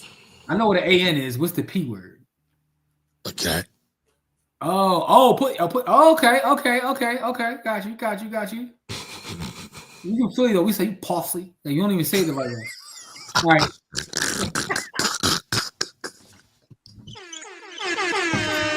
Oh, yo. How we say it? How we say it? You don't say it with the accent. You don't mean it. You don't say it with the accent. You don't mean it. Yeah, that's how we say it though. All right. So Jamil says he invested in the bar because his brother and his husband complained they didn't have anywhere to party in the world. Then that's a great reason to have the. Hold up, though. Imagine being papered up like that. Like you want what? I got you. Yeah, I'm gonna make sure you got somewhere to go. I mean, that's the point. Love the right. Yeah, no, that's perfect. So I want to say something. That's the perfect use. I want to say something real quick because I see this separation of blackness based on homosexuality versus heterosexuality. Black is black. We have to support all black people, no matter their sexuality, no matter their political affiliations, no matter their religious affiliations. We got to support black people at all costs because we are under attack. And if we lose that, right? Because if you really think about it, some of the black community's biggest champions. No, but hold on. Let me say this. Yeah, I'm gonna let you do it. I just want some of the black community's biggest champions have been gay. Banyard Rustin, the architect of civil rights. Damn it, I can't think of his name. Hey, his name is Jimmy. James Baldwin. Another one. Yeah, right? He knew James Baldwin's name. He was doing that to be smart. No, but they called him Jimmy though. They called him Jimmy. No, you were trying to be smart, but no, I really was having a I have a comment too. My pushback is you said no matter their political affiliation. No, broski. I've got a comment I want to make too. If they're black. Is so all right, let me clarify. No, let me clarify. Political affiliation is how we get in situations. No. Let me clarify. Because blackness is deeper than just our skin tone. Blackness is how we also think. That's the only thing I was pushing back on. I know. That's why I said let me clarify. Because I agree with you. Yeah, like because you got a whole bunch of goofies out here talking political stuff that don't know what the fuck they talking about. But sometimes your political affiliation will get you ignored like a motherfucker. I might not do nothing bad to you, but I'm definitely not getting involved with you. Now, I want to get to my Kamari's point. A lot of our folks were, and also the one thing that no one wants to talk about. A lot of the folks that like necessarily weren't, they was in that closet so far, that, So then they were. But I'm just saying you couldn't speak on it. You couldn't speak on it. I read a lot. Let's put it that way. Yeah, right. Anyway, so Don says there's a level of homosexuality, men that lacks masculinity, but some gay men are masculine and some are feminine. Yes, I guess everybody. That's just like everything else. Yep. Yeah, like there's a spectrum and everything. Thunder says, as a capitalist, correct me if I'm wrong, but don't a lot of LGBT men have a lot of expendable income? Absolutely. Yes, they do. So Nicole says, I saw the interview and I didn't see anything wrong with it. When he explained himself, he was talking about respecting women, having manners, like saying yes, sir. He was also speaking about taking care of women, opening doors for women. Hey, listen. I gotta see which specific interview was it? Because I didn't see it. He was on a couple. He was on the pivot. He was on the pivot with the sports boys. The pivot. That's the pivot. Yeah. He was on a couple other shows too, though. He's like doing the rounds right now. So Jamil, send us that clip or send us that show. Tell us what show you're talking about, because I just want to make sure I watch the right image. Shout out to the pivot too, my guy Fred Taylor. Fred Taylor followed me on IG, but that's either here nor there. Just want to put it out there. All right. Oh, wow. Talk about stunt 101. Hey, listen, man. Anyway, smacking your vibe on that provide, don't complain about it. You come up with a solution, be a builder. Being a builder equals masculinity. Okay. I'm all about building. Build, brother, build. I just had a thought. Can I sell alcohol and not drink? Can I sell pork and not eat it? Happens all the time. Yeah. Serious question. Are any three of you brothers willing to help Dawn Robinson like Nate helped? Dawn Robinson don't need help. Dawn Robinson's out here doing a publicity stunt. I was like, when's the album drop? Let's get right to it. This is a crazy rollout. It's a crazy because rollout. When you listen, and I don't know if anybody watched this, so we covered this on the Bottle Hood channel and the Finance Rebel channel yesterday with Michael Shawn and the Takeover Legends. She said she got an assistant, y'all. Yeah. So you got an assistant and you homeless. And somebody mentioned, matter of fact, it was Asha, because she was on there too. Thank you, Corey, for correcting the name. She was like, yo, her French press looked mad fresh. I was like, but she been homeless for 3 years. Okay. I see how this goes. Yeah. Okay. Yeah. So it's definitely a nasty rollout. It's a nasty rollout. Kamari was outside. Yes, Kamari was outside. Nicole, every time you come on here, I don't know who's worse, you or Marquia. Y'all be slandering me, y'all. Kamari was outside. Y'all be besmirching my name. Kamari was getting to it. Kamari, listen, man. I'm innocent. I'm innocent. To hear Kamari say he was being taken advantage of, but I you know, it is what it is. I was. Also, if she's homeless, I saw her in concert this summer. There we go. I saw her in concert this summer at the Dove. Here's what I'll tell you, right? I'll tell you like this. Matter of fact, Jimmy, you dropped him off to the show. I did. I dropped him off at the show. You and your wife. I did. Here's what I'll say though. Only time I think about Dawn is when I listen to the Tribe, right? You know, because of the Fife bar, right? Shout out to Fife Dog. Rest in peace. Used to have a crush. From Dawn from Invo, right? It's not like Honey didn't want to get with me, but if she did, I got more condoms than TLC. That's the only time I think about Dawn, right? But here's the fact of the matter. We're talking about Dawn, so good job on her. She know how to get attention, yo. But I do love damn. What's the band? Raphael Sadiq and Dawn and Jerobi. Not Jerobi. Damn. Lucy Pearl. Lucy Pearl, that's it. I love Lucy Pearl, so I think about Dawn often. Okay. All right. God bless. I forgot she was like, you know. She was only there for a minute. She left. She bounced. When I think of Lucy Pearl, I just automatically think of Raphael Sadiq, who's an underrated legend. Of course. And rest in peace, Dwayne, too. Yeah, that's crazy. 62, 63 years old. Crazy. My name is Dwayne. All right, so Dr. Sev says, agreed, Thunder.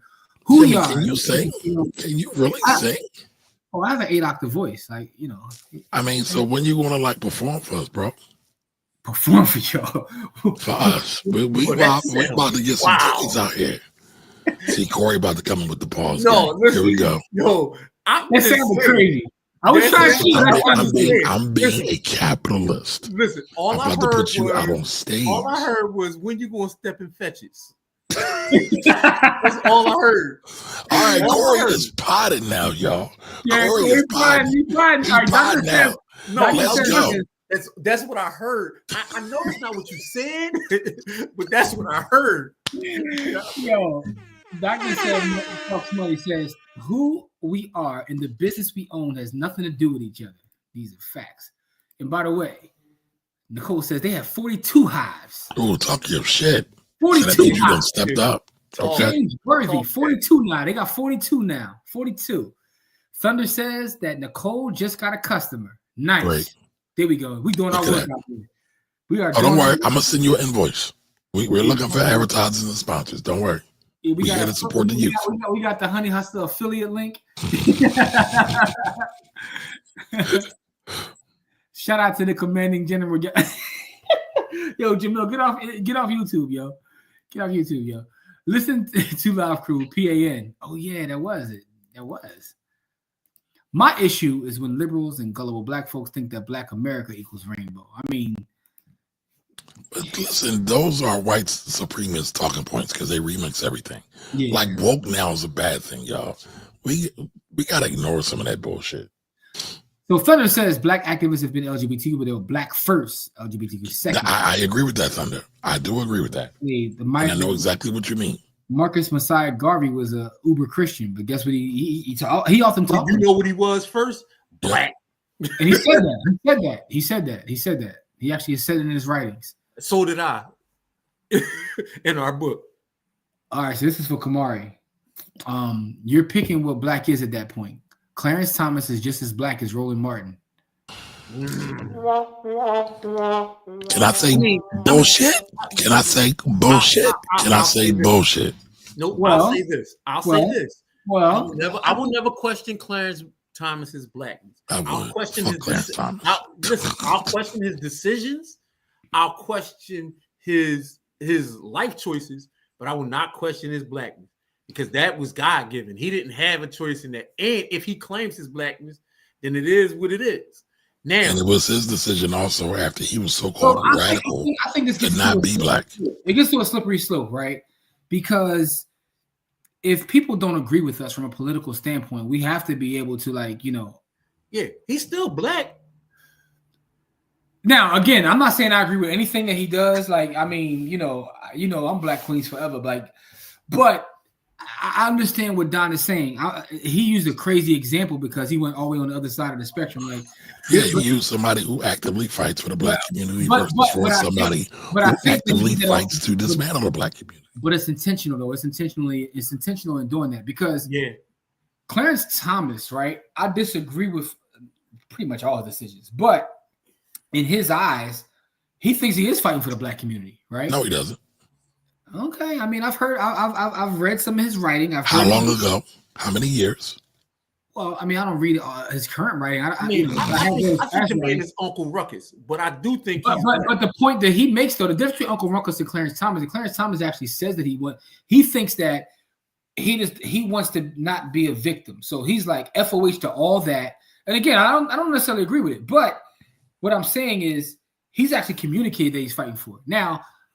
It's kind of wild, but I know why Don did this though because I know because he's fucking with me. He likes to fuck with me. You know, Kamari's response and most people's response to that, but I feel like there is some conversation to be had here. Really? No, not Clarence Thomas versus Roland Martin. That's crazy. Okay. But I'm talking about just the whole idea of disagreeing from a political standpoint because most of us, and this happens a lot of time with these uber liberals, right? If I'm being honest. When you disagree with someone, you just throw everything away. Like either you don't see the world the way I see it, so there's FOH to you and everything you believe in. And I think because I would think that's intellectually dishonest, Jimmy. I don't. I'm talking about no. That happens at both ends of the extremes. I didn't say that it doesn't. But you only mentioned liberal. No. I said a lot of times it happens in those spaces where they throw everything away, right? Can I finish, brother? Go ahead. I'm maybe my experience is because most of the people that I am around are liberals. I'm not around a lot of conservative folks. I'm just not. But if I actually think about it, the funny thing about our community is, in the grand scheme of things, our community is kind of conservative. A lot of it has to do with the church. So a lot of us really fall somewhere down the middle. We're probably socially liberal and like fiscally conservative, some sort of way there. But what happens is if anybody has any sort of conservative thoughts on the social standpoint, we tend to just automatically throw them to the side. You know, we call them Uncle Ruckus, we call them Uncle Toms, which is kind of used in a pejorative, which if you know that's problematic because they don't read and that's problematic too. But Uncle Tom was a hero. Yes, but that's not how it's talked about.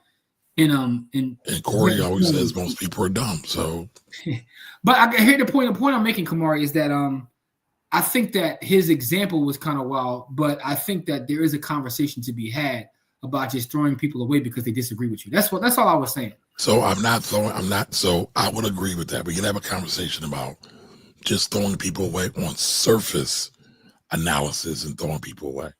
However, how many times has this man voted against affirmative action? That's clearly anti-black.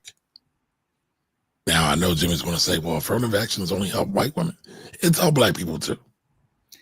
I mean, it's I don't want to go to this rabbit hole because y'all going to start calling me Uncle Tom, right? No, I would never call you Uncle Tom. Not you, but people. Listen, people have already, I argue with people all the time on the internet because people get mad at me for criticizing Obama, right? The people literally get mad at me like, you shouldn't be doing that. What about what Trump did? I'm like, how's me criticizing him? I'm not even. Here's the thing, right? Let me make this clear. I don't talk about Orange Man. I don't talk about them because I'm so focused on us. I want us to do better. I want to build institutions with us. I just want to work on us to the point where I don't even concern myself with other folks, right? But people love to play this game where if you want to criticize certain folks, you got to criticize them too. I don't think about them. And that could be problematic too, but I just don't. That's not where my brain is. I only have so many hours and so many things I could do, and I want to focus on building our institutions. But I think that we have to be careful when it comes to like politics. That's all. That's all I'm saying. Very true. Dre, what's up, Dre? What up? With Wendy Williams, and he had to put her in the audience in their place. Check that one out. Is he talking about Anthony Mackie? Yeah, Anthony Mackie. Yeah, he's talking about Anthony Mackie because he went crazy on Wendy Williams' show. Like Wendy Williams was, I didn't see that one. Yeah, Anthony Mackie went. Yeah, you just look up Anthony Mackie, Wendy Williams, and you'll see what I'm talking about. Okay, I reached out, and her prices are inflation beyond. Her volume. He's talking about Dawn. Oh, Dawn.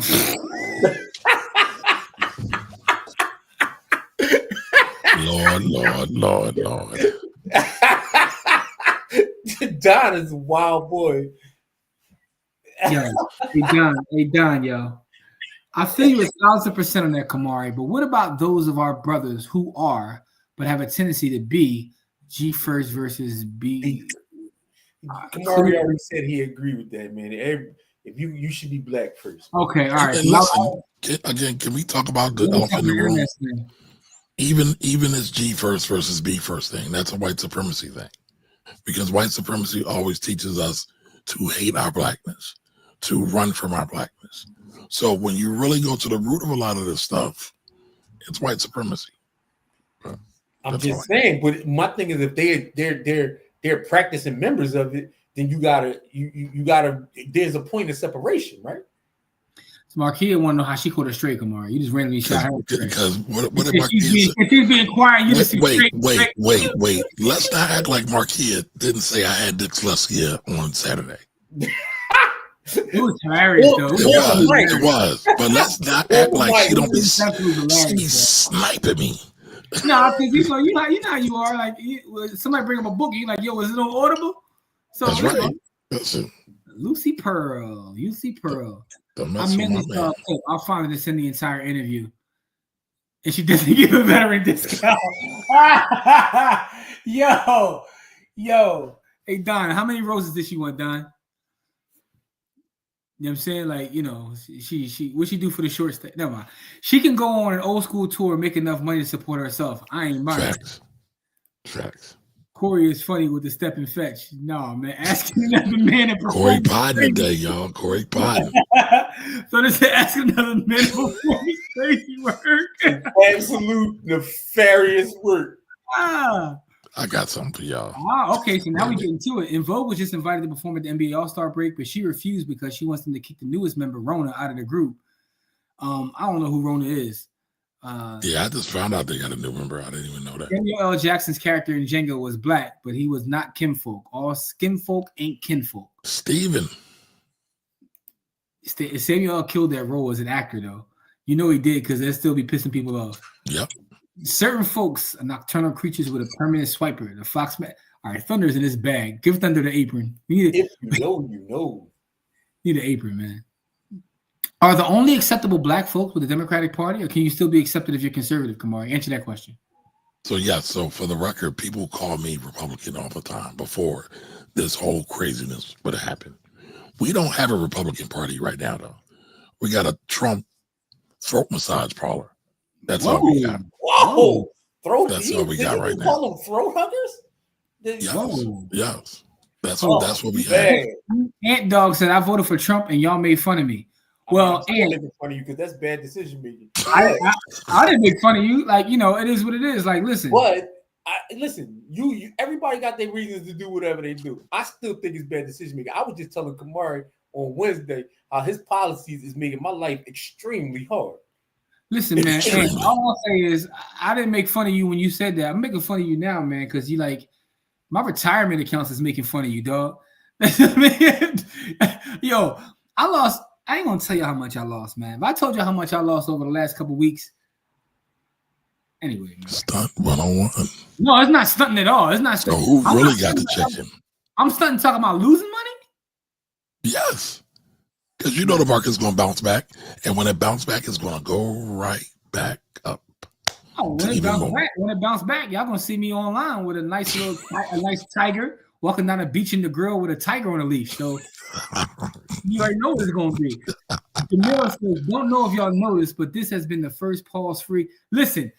I've been trying to. You had to bring it up, right? You had to bring it up, Jamila. Come on, man. I've been working on it, right? I've been working on it, but Kamari said something so wild that I just had to turn away. But Corey caught it though, like, you know.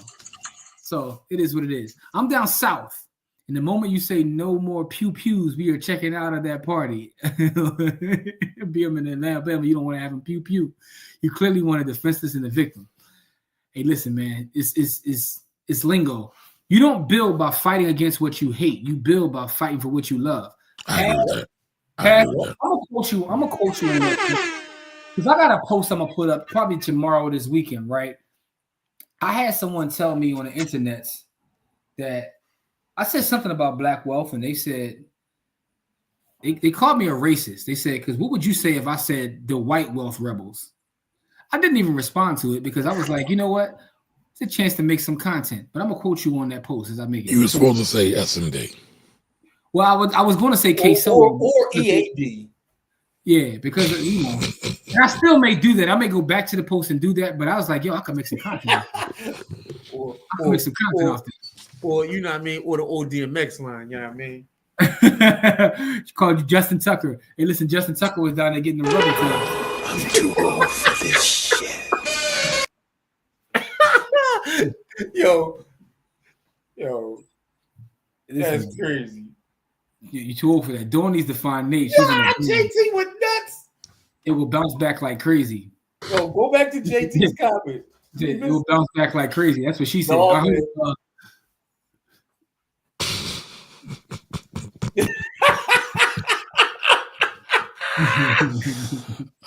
Shit. Y'all, man. She's in a bind. Hey, man. I usually say kiss the blackest part of my A word, but that's just me. I might use that one too. I haven't looked at my retirement account since all the chaos. I got to that point too, Dr. Seb. I stopped looking. You know what I'm saying? So now I'm blaming Ant for that. Ant, this is all your fault. This is all your fault. Yo, listen, I got 4 kids. I got one in college and one about to be in college, and he talking about disbanding the Department of Education, bro. Dumbest shit ever. And what's crazy is he's talking about disbanding the Department of Education to save money, but fucking the Hitler replacement got all the contracts. Eliminate some of his joints, you can save mad money. But no, ain't nobody talking about that. I didn't think about that. What I was thinking about today is I was reading an article that was talking about how people are going around the country just randomly like damaging Teslas. Like they see Teslas on the street and they're like setting them on fire and breaking them. You know, people are so emotional. But I'm like, what does that do for your brand, right? If your brand becomes kind of like a symbol of hate. For shout out anybody who's in the audience that is long Tesla, Paul's like if you own a bunch of shares. What do you think about that, right? If that brand becomes that, what does that do long term? If that becomes, it's going to mess with the Qs and it's going to mess with the top 20 of the S&P. It's going to mess. I'm just talking about Tesla was up 3.86. I'm talking about the actual business. What would that do for the business? Now I know in the long run, I think it'll be bad for it. Who a whole other side who's now trying to embrace it, like, no, this is our route. But like, will a Tesla become like, all right, he's driving a Tesla, so he's on that side? Like, yep, it's really already doing that though. Yeah, we really headed for a civil war out here, yo. Yeah, World War III is upon us, bro. I ain't say World War III. I said a civil war. We're gonna be rumbling within this. World War III and Civil War because, like I said, boy be tripping. Yo, I think the funniest thing that he does, and it's not even funny because it's truly not funny. He be disrespecting the boy in Canada like crazy, yo. Calling him governor, like, anyway, man. My man, the prime minister of a whole country. We be calling my man the governor. People are now trying to say it's going to be the 51st state. He said it only works as a state. He said He said, who put that imaginary line there anyway? I'm like, dude, like you can say that about any country.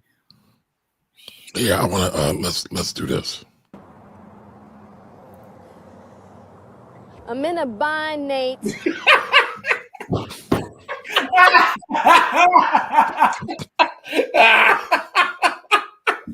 So we had our pause moment. We had our bond moment. We're good now. Yeah, we're back on track now. So past this, fighting what you hate brings you down to that level of stupidity, and they will always beat you with experience. These are facts. That's why I don't even like. And that's the crazy part. People be like, "Yo, I don't even think about it. Like I don't think about it." My whole life, right? So I do work in certain spaces where it's not all us. And the thing is, I'm trying to change that. So when I do work within the data science, and Pass knows this because Pass works in data science. Most of the time, those folks don't look like us. But everything I do outside of that is really about building institutions, whether that is IB Big, whether that is the Black Wealth Rebels, whether that is the community work with By the Hood, whether that is like everything that I do, my entire life is dedicated to our people. And it's not I love our people, so I hate these people. because I don't think about it. See, I love our people is a complete sentence. Yes, that's what people are failing to. They don't recognize the humanity in Black people, and so we can't say that as a complete sentence without pushback from everybody else in all the other communities. We can't say it without pushback because they don't recognize our humanity. And so this is why I'm just saying. Court trying to get an apron too. Come on, pull the apron out. I'm just saying. But this is what I talk about. This is what I talk about all the time. People don't. This is why all of my friends are Black. I don't have white friends because they're not our friends. Given the opportunity to do the right thing, they will always choose themselves. So they can't be your friend because that's not what friends do. And that right there, Thunder, you're right, Corey. You're absolutely right. But Thunder, this right here is interesting because you're not lying. Like most of the Tesla people that I knew were like the tree huggers. Correct. Yeah. You know what I'm saying? Like it's like, but I mean, you gotta be careful, man. You gotta be careful, man. And it's crazy because how do you guys feel about this overall? Now, and I'm not trying to drag this show on like too much longer, but I do have this question. And I've been thinking about this because I've been like reading historically about business, trying to figure out. Now it's almost like we want to know the politics of all of these businesses. And in the past, folks didn't care about the politics of a business. We cared about whether they had the goods or service that we wanted. How do you define how long we talking in the past? Well, I'm talking about. I would say even post Civil War. Like if we go out, I don't have to go back that far.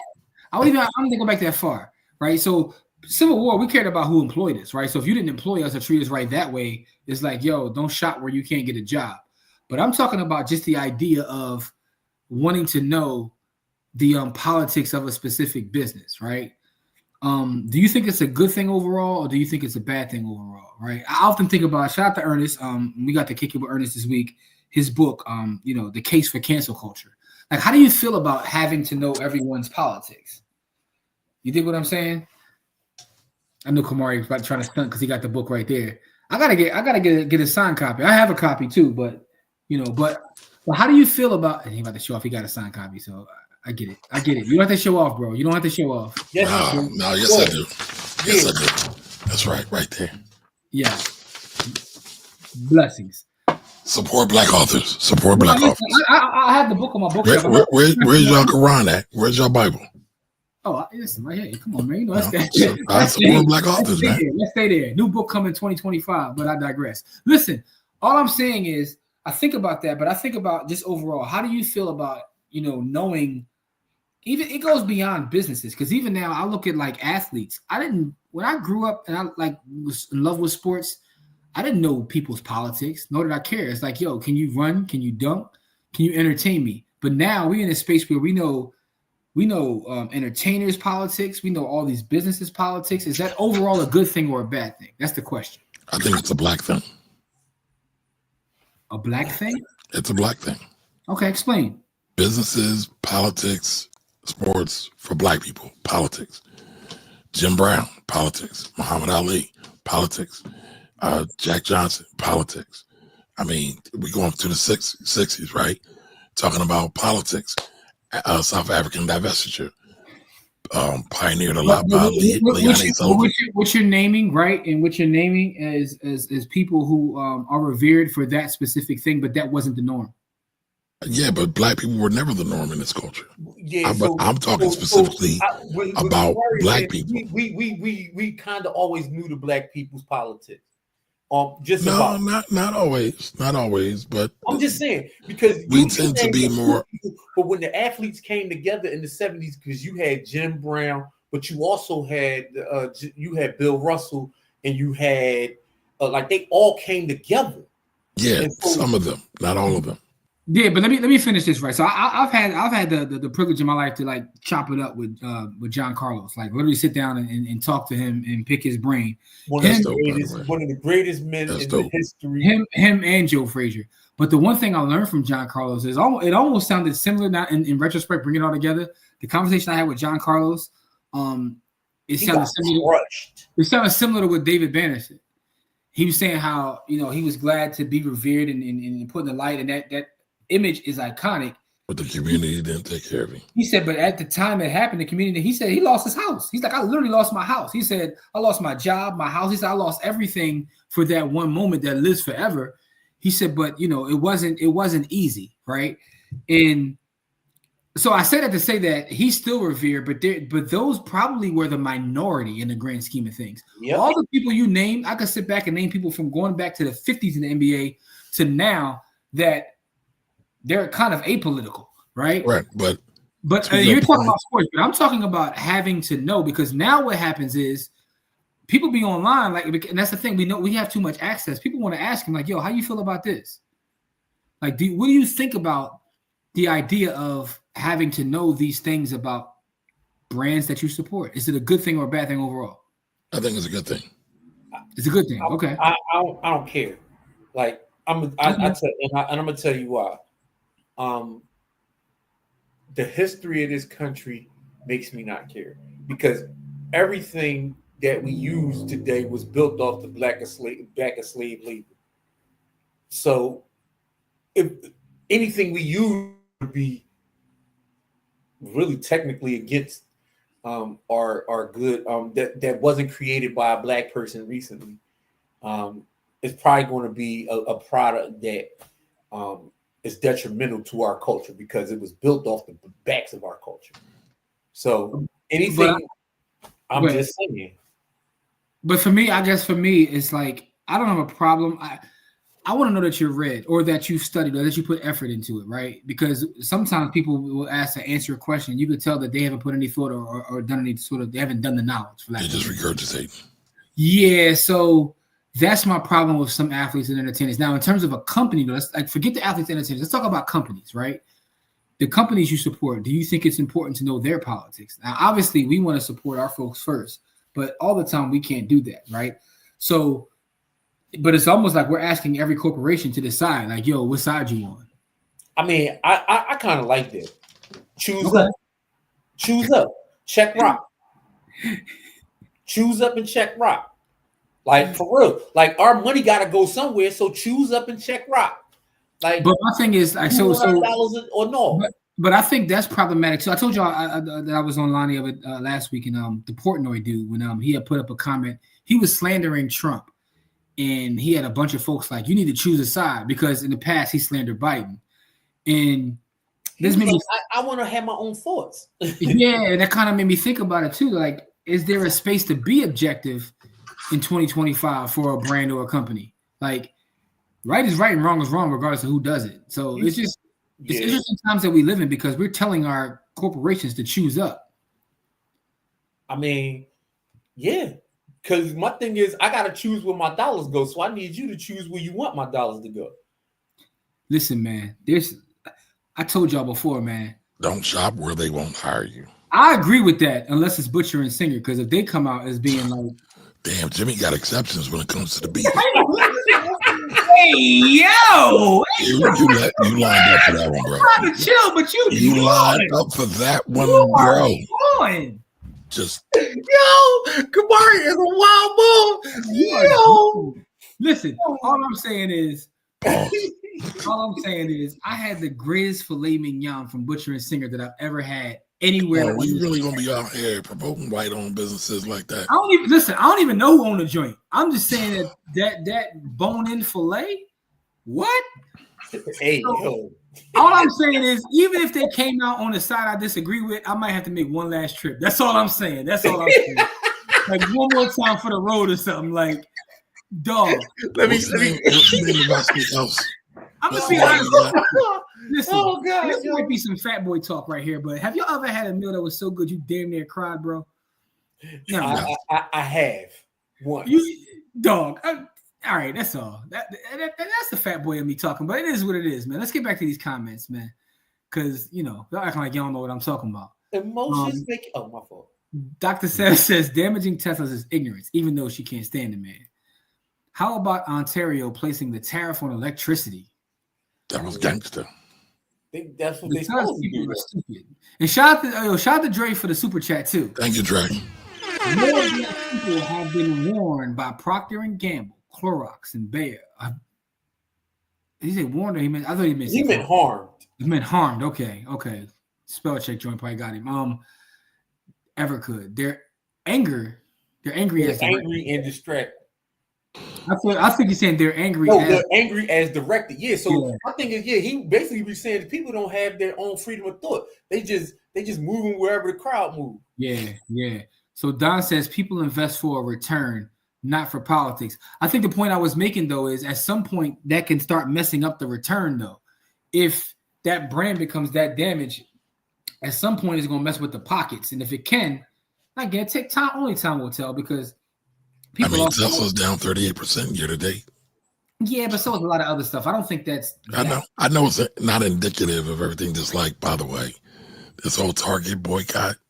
Oh, yo, I hate that. Shout out to Pat. So I saw Pat put a post up about it and broke it down. Said that the stock price is a result of the boycott. I'm like, oh my god. Have you ever looked at the market? No better than that, dog. Talking about Target as being undervalued for 6 months, 8 months, way before all this stuff. A quarter hasn't even passed for us to even know what the result is, man. Like, what do we? Shout the pass. I'll pass break that down. Talk about stop the cap. That low key pissed me off. You know why it pissed me off is because that is this it's intellectually dishonest. That's what I'm looking for. Bullshit. But what he knows is he knows that most people move off of emotions. Yep. So when they see that, they run with the emotion and don't even take time to recognize what's right or wrong. But to me, that does more harm. It's like that's not even necessary. Tesla is like Apple. It was built from a cult following, so sides were chosen by default. Elon was against his congregation. That never ends well. Yeah. Let's see if there's enough people on the other side willing to pay for that, you know. The whole world is corrupt. Apple might donate to your black school, but they enslave blacks in Africa to mine the minerals and metals their phones are built with. Listen, man. Everything's a scam. That's what it all boils down to. Life is a scam, yo. And when will the Black Wealth Rebel hoodies be available? Kamari is in charge. Our president, our fearless leader, Kamari is in charge of that part of the business. So, you know what I mean? As the secretary, I have to say that. Our treasurer has no say for that. I'm not letting you get nothing off. Come on, man. I try to chill, man, but you know. What? Is it black people that's destroying Teslas? That's a good question, Dr. Sif. I didn't see they didn't break that down. I'm too old for this shit. Sorry. Yeah, I'm pretty sure we won't be about that life. First of all, some black people own Teslas, but a large majority of black folks do not own Teslas. My neighbor got a fire joint too. I wonder how she feels. I'm gonna ask her that. She got a fire joint. She ain't selling it. She got a custom painted joint. That joint changed colors when she drive it.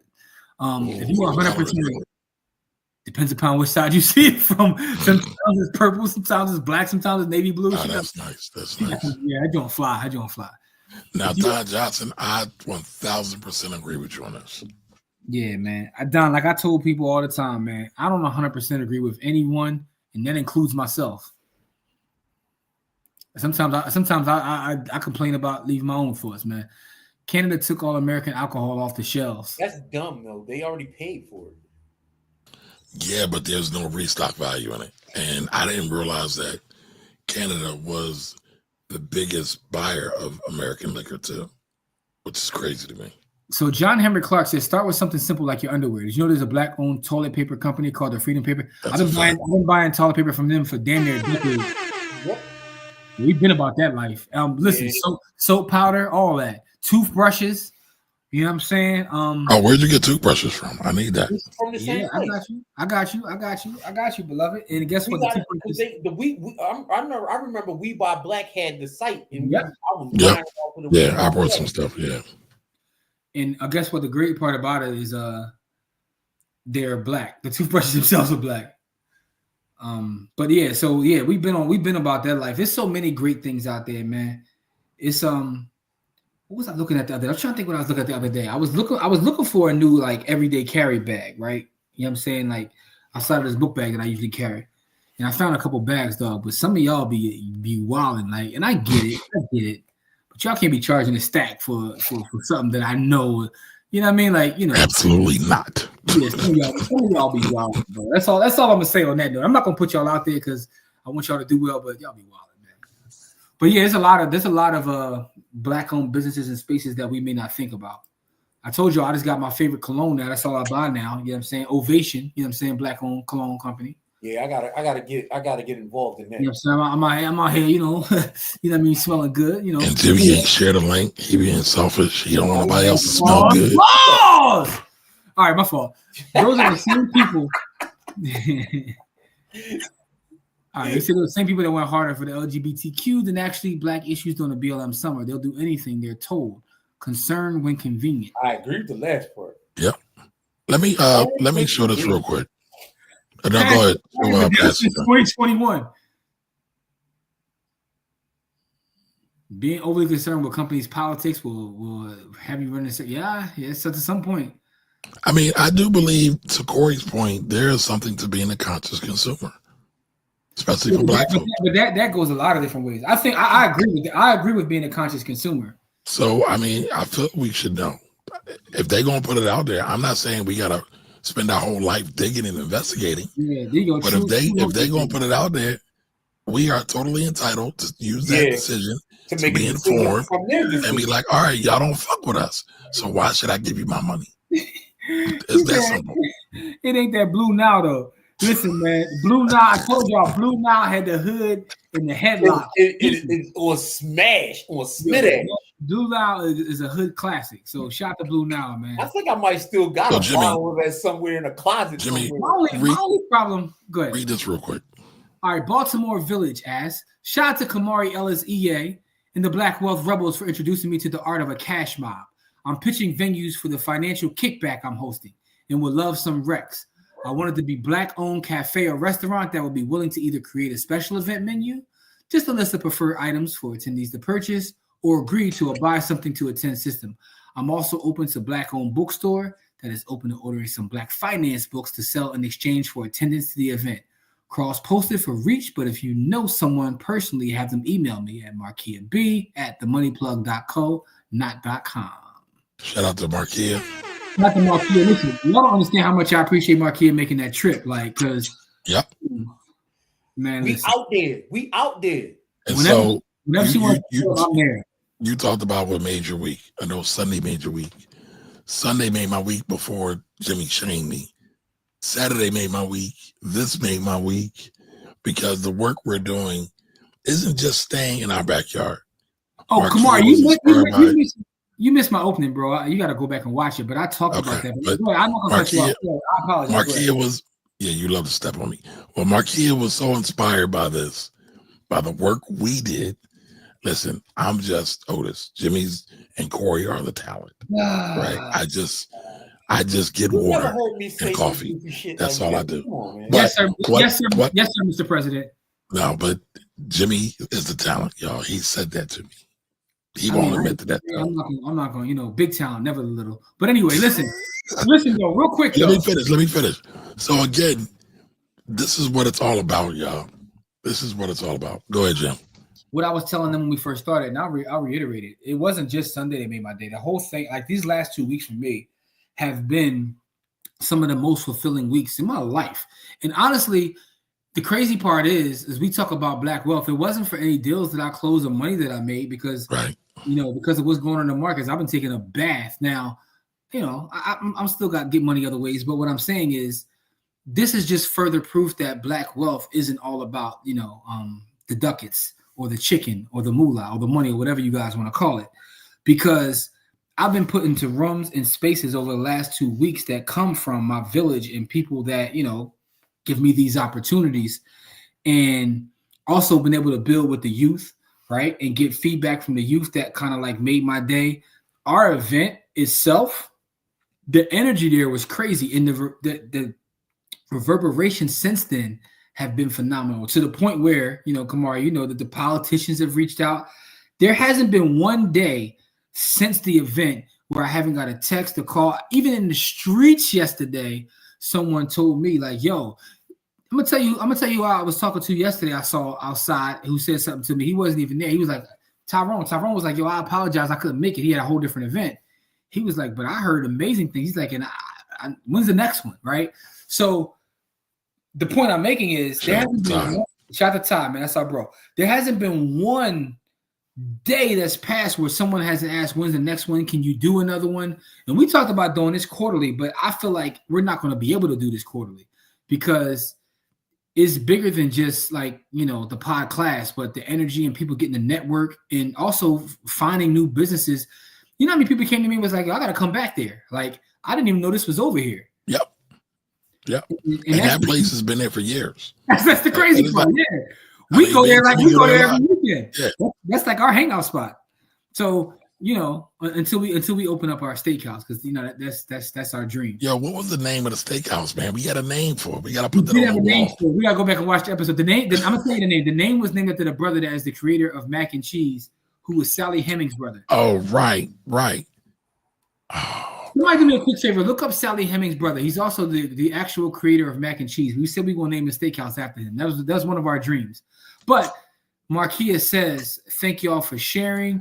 James Hemings. I pulled up on family. Yes, you did.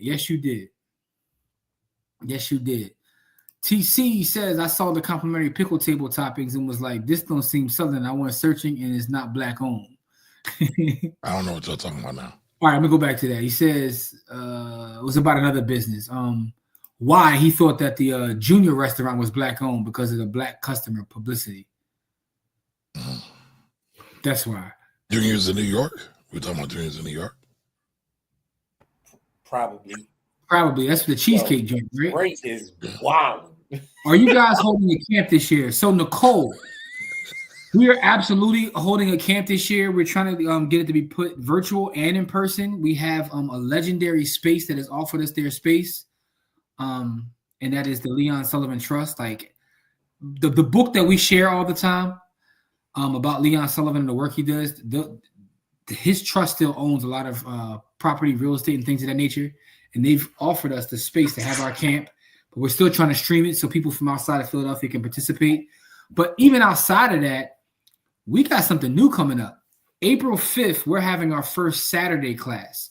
We're creating a monthly Saturday class where we're looking to provide mentorship, teach about personal finance, teach about tech, teach about everything. Teaching young brothers how to tie a tie. We try and do it all. And we're doing it one Saturday every month. April 5th is the first. We are looking for sponsorships. We already got one sponsor. So this is something that we're bringing back to the community. Anybody wants to participate in terms of helping, let us know. If you're in the Philadelphia area, pull up. Yeah, we need some volunteers. Absolutely. Being a conscious spender is one thing. Being a conscious investor may not give you the results that we are looking for. All the facts. There is no company that is for us, only company for profits. So where can I buy NLK on tooth? Oh, okay. I guess I meant black on toothpaste and brush. I'm gonna get you the company. Let me see if let me get you. I'm gonna get you the company name too, because it's already in my joint. I'm gonna find it for you. Why are you doing that, Jimmy? I'm gonna pull this up. Easy. Shout out to the car. Listen, I am too. Oh, here we go. Let's do that. I didn't say pause. I didn't say pause. Meant it. I'm too old for this shit. I didn't say pause. I'm too old for this shit. Listen, here. All right, so I want to say this first. The black-owned first of all, black-owned toothbrush company. Pause. It's called Coral Oral. It's called Coral Oral. CORALORAL. That is the black-owned toothbrush company. Y'all can look it up. Coral Oral. So there's that. All right. So real quick, Nicole Aubrey said Aubrey Sweet Acre Farms would like to come out and discuss beekeeping. Absolutely. Absolutely. We conveniently skipped over the comment that I was talking about. Oh, I know what you was talking about. I wanted to go to the positive thing first. Yo, Dre's wild. Yo, that is the absolute best name for a steakhouse. I don't know what we were going to name it before, but now I want to name it that. No, man, we got to honor the ancestor, man. Yo, what up, Rick? James Hemings. What's his name? James James Hemmings. Hemmings. Yeah, James Hemmings. The James Hemmings. Yeah, that's it. Rich, Of course, what's you your like it pick? because it starts with James.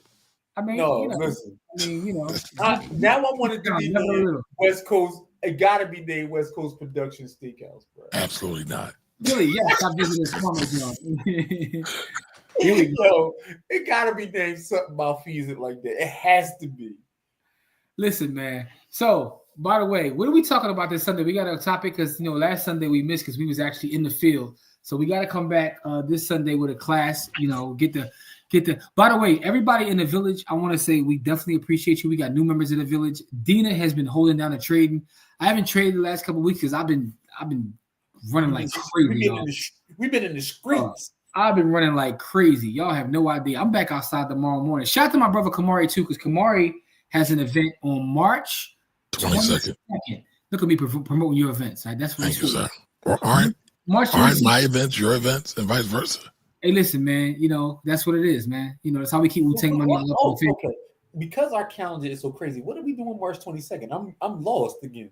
Kamari and our sister Elizabeth are having an event. Oh, yes. How can I forget Liz? Yeah. By the way, that's at the Sullivan joint too, ain't it? Yes. Yeah. No, Sullivan Trust is all it, man. So I'll be in the building for that on March 22nd. Wow, I'm coming. March 29th. March 29th, I'm doing an event for 100 black men teaching a crypto class. So I'll be there too. I'll be there. So we are still. Corey can sing too. I'm the only one that can't hold a note. Okay. I mean, you got the baritone, beloved. Like you can come. So on I'm like Mike. I'm like Mike. Yeah. Mike broke down. You could tell chicks. I know you cheated. I just didn't care. Anyway. But real quick. So listen, anybody got peoples in the Baltimore area? Let them know about Marquia. Let them know what she's looking to do. We need that to happen. Oh, bro, because she's part of the village, y'all. Listen, I'm gonna say this. Let everybody know what Marquia is looking to do. That's all I want to say. I love Baltimore, but I love their accent. I do. Them in New Orleans with the baby. I think I make a very inappropriate comment, but I'm gonna chill because I always want to know the Baltimore young lady. Never mind. All right, so listen though. Here's what I want to say. We have to find a topic for Sunday. We're going to come up with something fly for Sunday. So make sure you are in the village on Sunday. So ask the people what they want. Tell us what y'all want from us. Pause sound. You in the comments wilding, bro. I'm trying to chill, man. Tenderloin Steakhouse.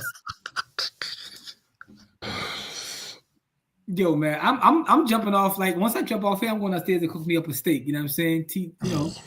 Cheese, eggs, and Welch's grape and whatnot. You know what I'm saying? Yo, Kamar's to the point now. I get the joints delivered to the crib, yo. I do. They come straight to the crib. No, I'm laughing at the comments. Oh yeah, they I'm laughing at the comments. Absolutely going crazy there. Because Marquis about to let fight at your ass. No, that was love though. I love that. No, that wasn't slander. That was not slander. All right, here we go. Hold on, here we go. I gotta get to this real quick. What he do to you? But all right, this is for Corey. Call the restaurant Nate's Plates, where your stomach is in the bottom. Nate's Plates. That is absolutely. Yo, he got the whole slogan and everything. When your stomach is in the bottom, let Nate's Plates hungry behind. Oh, that's right. JT is from Baltimore, right? So JT, connect with Marquia. JT, when we pull up, you got to come out. JT, we trying to do an event in Baltimore. Marquia is looking for a space. You know what I'm saying? But it has to be owned by our people. Black. That is the goal. I was in a Baltimore black establishment a couple months ago. It was a bar though, so that don't kind of. I mean, they had an upstairs room. I gotta think about where was that at? But they had an upstairs room that Anyway. All right. So listen, what should we talk about on Sunday, y'all? What investment lessons do you want to learn about on Sunday? Also, I'm scheduling now that all that other stuff is out of the way. I'm scheduling the Bitcoin class. I've already thought about it. I got some feedback. I'm putting another poll into the actual village. You gotta be in the village to answer the poll in terms of daytime and all that, so we can get this out of the way because this is gonna be crazy. It's a master class. You know what I'm saying? The big town, never the little. a master class is coming soon to the village. But other than that, we're gonna do something Sunday. Next Wednesday, back on Wealthy Wednesday. Shout out to my brothers for holding down Wealthy Wednesday. I was watching a little bit of it. Kamari was talking about buckets and whatnot. You know what I'm saying? So that Buckets was of money. Buckets of money. Yeah, so that'll be next Wednesday. We do another Wednesday. Next Friday, we back next Friday. This Sunday, next Sunday. So we back at it. Annuities. Ooh, it's a little insurance talk. Oh, you know what? Somebody did ask us about annuities the other day. Oops. Annuities. Annuities are holding corporations. That's it. Like two different ends of the spectrum. Yeah, but there's also two different topics we can't talk about. Annuities are interesting, right? Because I used to sell annuities when I had my insurance license. Yep. But is that a Wednesday show or is that a Sunday show? It don't matter. We teach all week, bro. No, but I see his point though. There's kind of a distinction between like some of the stuff in terms of being directly on the market. Annuities is more of a Wednesday thing to answer your question. So in terms of the market though, there's a lot of things that we could talk about specific to the market. Let me give you a couple of examples of what I'm thinking about. You know, y'all let me know what y'all think. We talk about Tesla's balance sheet. Things that we haven't talked about yet, right? Wait a minute. I got a question. When do I get a chance to slap the black off Corey when we do this stock slap up? Matter of fact, I'm gonna tell you what we're waiting for. All we need for that is the flyer. So here's what we gotta do. We gotta get our brother Karan. We got our hoodies now. We gotta get our photo shoot, and we need the one pose where y'all are facing each other, and then we could send that to our flyer guy and get the flyer made up. You know what I'm saying? So there's that. So I got to listen. We're gonna get it done, man. We're gonna get it done. We're gonna have y'all have a face down like Roach and Tank. Oh God. No. Yeah, I mean, you know, I'm gonna be on some Mob Deep. My Mob Deep gonna come out. That's okay. I'll be on my MOP. Temperatures rising, and it's not surprising. Yo, that was my. Annie up, bust that fool. I used to ride to school playing my ringtone. I used to drive to school playing that song every day, and I had it on repeat. And people was like, "Yo, why you keep listening to this stuff?" That shit's crazy. You know what I'm saying? That was my 87 Mercury Cougar I had in 11th grade, but I digress. Oh, he was wilding. He had all the chicks with that. I had a Cadillac Brown. Here's what you don't know, though. He was wilding. I had a Cadillac Brown in 11th grade. Oh, wow. Here's what you don't know. The car was an 87, but I wasn't in school in 87. That was. Oh, I know you wasn't. It was a decade later. But He was in school like 95. That Joe was like 10 years old. No. But that 87 Cougar year is classic. Dog, my 87 Cougar was like that. I used to go to them. I know exactly what you're talking about. The two-door joint. I'm gonna tell you all the nefarious things I used to do on Sherman Road in the 87 Cougar, but I digress. Anyway, with that being said, a couple more topics, Kamari, that we could talk about possibly on Sunday. Volume is one. Talk about volume. Sorry, go ahead, Jimmy. You click on my Flintstone card. That 87 Cougar was fire though. I'm about to pull it up so I can show y'all the visual. I had the black 87 Cougar. Listen, driving to school was a cheat code, but I digress. We already did PE ratio. We did absolute cheat code. We did all those things. Let's see what else is there. We didn't do volume. Wait a minute, we skipped over. Corey had a custom Brougham. Like that's some old school player shit. My grandmother used to drive me to school in the car because she didn't want me to drive it to school because she knew the nefarious acts that would have happened if I would have drove that car to school. What?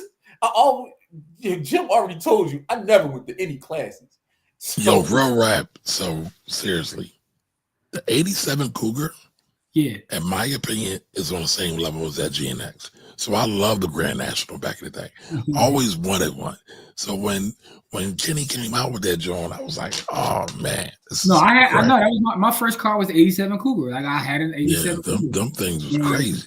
And I definitely had a lot of interesting times in the 87 Cougar, man. I remember driving down into Palestra, like, you know what I'm saying? I even got in an accident in that car because I had a car full of young ladies, and to this day, I can't tell you what their names were, but, we got in an accident. Let's see the We was coming from the Civic Center. You know what I'm saying? Like, the Civic Center is where they used to hold all of like the public league championship games. We was coming from the Civic Center. You know what I'm saying? And, I was in the '87 Cougar. Anyway, man. Yeah, those I was more of a somebody reminiscing at Broad and Diamond at McDonald's kind of person in my gym. Listen, but anyway, I digress though. But now this is the Mercury. The body type was similar though. Jimmy was macking in this John. Pull up that Cadillac Brown. Pull up that '87 Cadillac Brown. So all right, what we talking about Sunday? I had an '84. I'm still looking for topics as I talk about that. That was a random car. The '84 Cadillac Brown. All right, let's see. All right, we can do So Dre, I agree with you. I agree. It's close, but Gina 6-1. Yo, Thunder is absolutely, but I'm just telling you. It's very close. Say Cougar, and I immediately caught a faint hit of White Diamonds. I heard the thing.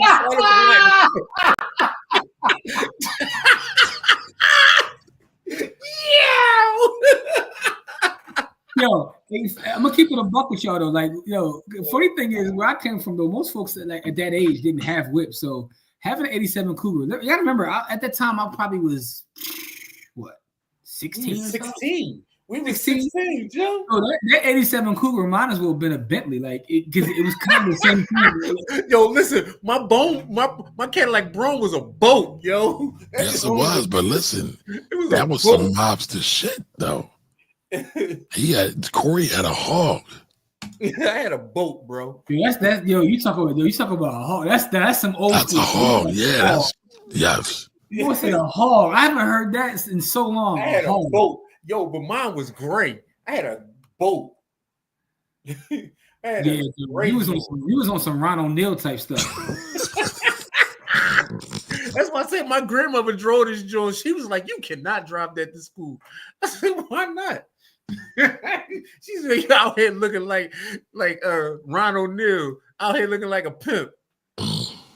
Like hell, we'll figure out. We shall figure out a topic before then, man. But we gotta do our Bitcoin giveaway, man. We all been kicking it with us for a while, man. We definitely appreciate it because we be on here tripping. Y'all worse than us though. Some of these comments is just out of control. Definitely, indubitably. But I love y'all for that. I absolutely love y'all for that though. Yes, don't forget Kamari's event. He goes in Philly. The 22nd, pull up for Kamari's event. We talking about taxes and also mortgages and real estate. Yeah. How to survive tax season. I might be in the building, so I might steal the mic and get some bars off just because, that's how you do it. Jimmy's a talent, so I'm just old as shit. Big talent, never the little. Also, the 29th. I don't even know what that means, but okay. The 29th, I am going to. You really are old. The 29th, I am going to have the event with 100 Black Men. It's virtual too. I'm going to put the flyer out. It'll be on the Black Wealth Rebels page as well as my personal page. You know what I mean? Amongst other things. So with that being said, though, what are we going to call today's giveaway? Anybody got any ideas for today's giveaway? We talked about a lot today. We talked about our elders. We talked about the David Banner clip. We talked about '87 Cougar. We talked about love the elders. Love on the elders, man. So what are we going to call tonight's giveaway? Because we want to give away some Bitcoin, as we always do. As we always do at this time. Kamar, you've been falling off your hip hop too, dog. You don't listen to nothing no more, dog. What happened to you, man? That's not true. I've been listening to some Dolce. I had to check out some Dolce. You used to be a proper country and a proper hip hop fan. Yo, I just can't get into the Dolce sound. Like I can't either. I think I'm glad she's getting all the accolades and stuff, but her sound don't fit. I mean, I guess, and the craziest part is she talking about wild. She talking about the wild. She's very wild. She talking about the wildest shit in the history of the world. But I just don't like how. So what you been listening to though? If you said you've been listening to stuff, don't tell me you listen to KRS-One. I know you listen to old stuff. I'm talking about what have you listened to that's new? I do listen to KRS-One kind of often. But hold on, I will go to. I was listening to some Fela earlier. I was listening to some Anthony Bolton. I'm talking to Anthony Bolton specifically. I was just telling them that this morning I listened to that Currency Harry Fraud joint. Musa got the Harry Fraud. Listen, Currency is dope. All right, so I'll check out Currency's joint this weekend.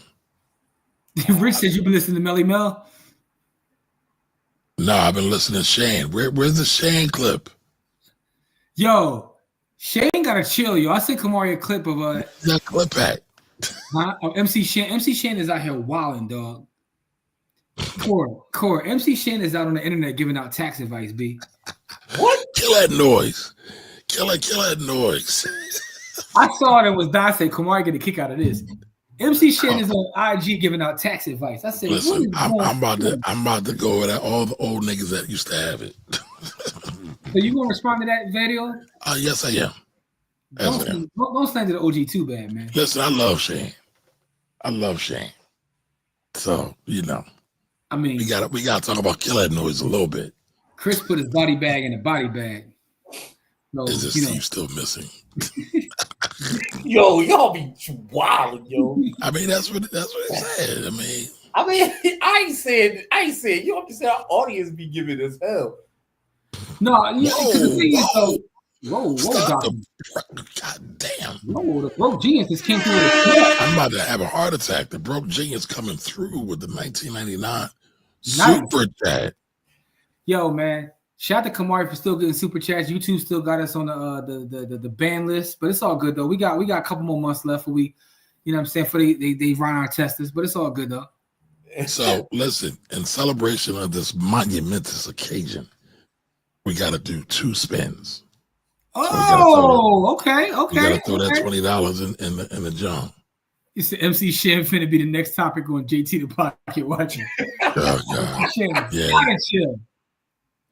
He was bucking. He was bucking. Speaking of the main topic about I already told y'all, me and the federales got beef. We got listen, man.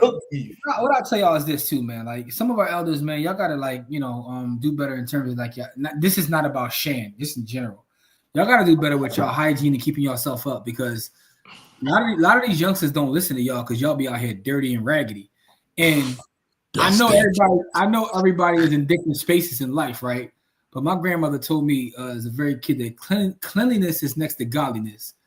You ain't got all that money, but a lot of y'all be out here dirty, man. And I just say that to say that if we're going to teach the next generation, man, like you gotta make sure that we taking care of ourselves. We gotta take care of ourselves. That's all. That sound like the pound cake speech. It's not a pound cake speech.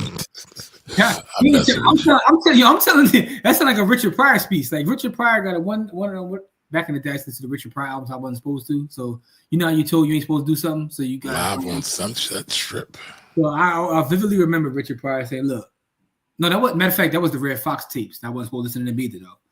You know what I'm saying? But they was the old school albums, yo."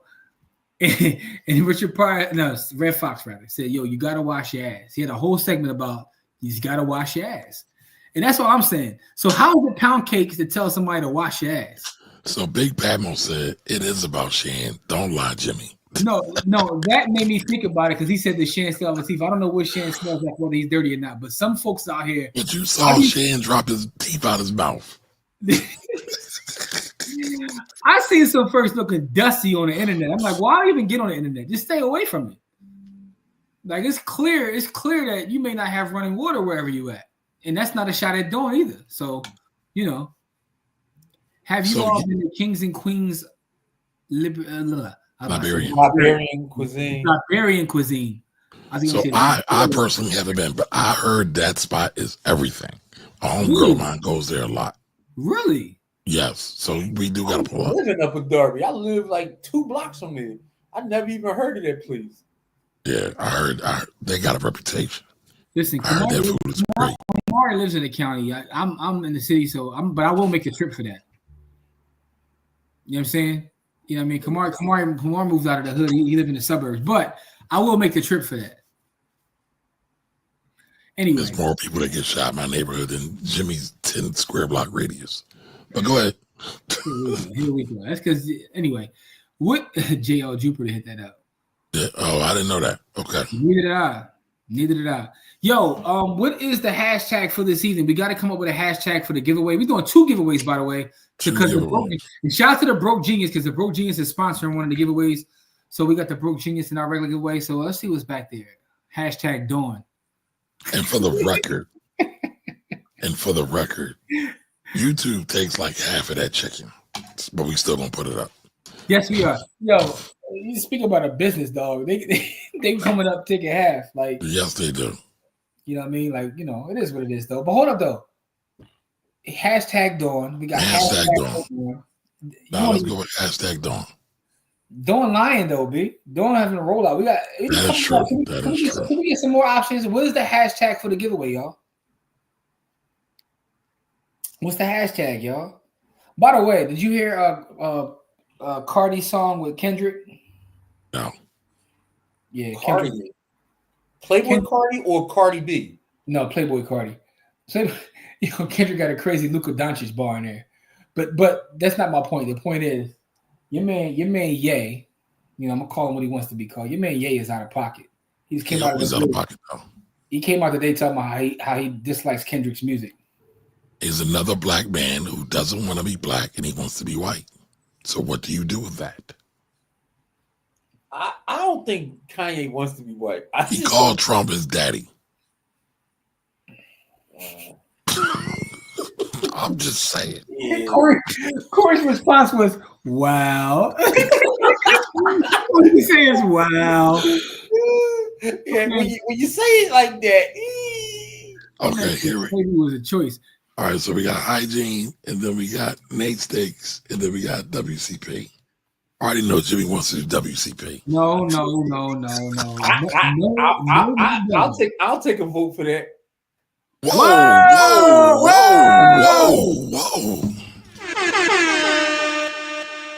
Hey, by the way, JT, shout out to you. I was on another podcaster's platform the other day, and I was like, JT gave them $1.99. I was jealous. But there comes JT coming through with the $19.99. Listen, JT already gave $1.99 earlier today. I know. He always comes through. Yeah, man. JT is dope, man. JT is absolutely dope. Yeah. Sometimes when people say stuff, all you can do is. Hey, Dr. Sev, you can join. Shout out to Greg too. Yeah, and that's not Grady. That's not Grady. He won our live giveaway too. Greg won our live giveaway too. And by the way, for those who don't know, Greg, right? So Greg wins all the time. Greg pulled up to our live event on Saturday. Pulled up. Did he get a shirt too? You said he got a shirt, Corey? Yeah, he got a shirt, and he won the other giveaway that we was having for the to the restaurant. We did a giveaway at the live event. We gave away gift cards to the actual establishment, and Greg won that too. Crazy. Listen, I ain't policing blackness. I'm just calling it like it is, man. A black man calling a white man his daddy is wild as fuck. I don't even know how else to put it. How you respecting that, Don? Come on, man. I'll have some kind of witty response. My whole response to that is like come on, Don. I got mad love for you, baby. But how you protecting that? Yeah. Shout out to black dads everywhere, man. Jeez. All right, so what's the hashtag? Is it WCP? I vote for WCP. I mean, we really ain't talking about WCP tonight. We talked about doing. Right. About hygiene. I'll vote for Elder. Here we go. How about that? Hashtag elders. Hashtag elder. All right, here we go. Hashtag elder it is. You can keep the beef away from me, pause. Yo, hold up. Let me get this comment here. Nate has a bakery and has a knotted bread called Bine. What kind of bine are you in? Garlic bine, cheesy bine, or just a plain old bine? Yo, Thunder is cooking tonight. Yo, that is absolutely malfeasant. Oh God. Thunder is cooking tonight. He on that dope. Oh God, yo. He on that dope. Raphael was good. What up? Good. Oh man. Yo, Elder. Oh God, yo. I cannot laugh every time he posts in the comment. Avatar is absolutely bonkers, yo. Yo. Oh man. No, y'all got me in tears. All right, so come on, did you get? All right, there we go. Give him a couple minutes. That is the hashtag for this evening. That is the hashtag. Yo, this. I really need this money, Nate. Yo, we got like if we have a restaurant, that has to be the you gotta get one of them screens and that has to be playing. It has to be. It gotta be. Like as soon as you walk in, I really need this money. Look at that. Yo, we changing Greg's name to the winner. The winner. The God. DJ winner. No, man. No, we gotta do Greg like we did like we used to do Don. For Don. We gotta call him cheating ass Greg. Yo, he got the juice now. Pause. He stole your juice down. Pause. Yeah. Right. He said, "Y'all make me want to watch Set It Off." Set It Off is a classic. It's a hood classic. It's a classic piece of art because there's so many conversations that can be had based on Set It Off. Yeah. Nate Bond's number 3 with a ginger ale. All right, hold. What Jigga say? Oh, where's the last comment? Did I miss it? Now I gotta find what Jigga said because I don't think we skipped it. I just think we missed it. Oh, here it is. Another question. You think Nate will be willing to be a judge in Umar's? Whoa! I'm leaving that whole conversation alone because that's family business. Is that real? I don't know. I know that it seems to be what Umar says struggle. She trying to start a struggle stream career. Some of the stuff that I seen her say online though is real problematic, but it's family business. I'll stay out of it. That's not the Carl Weber type of family business. That's the other kind of family business. Kamar, what you listening to now, book wise, bro? Since you don't mess with hip hop no more.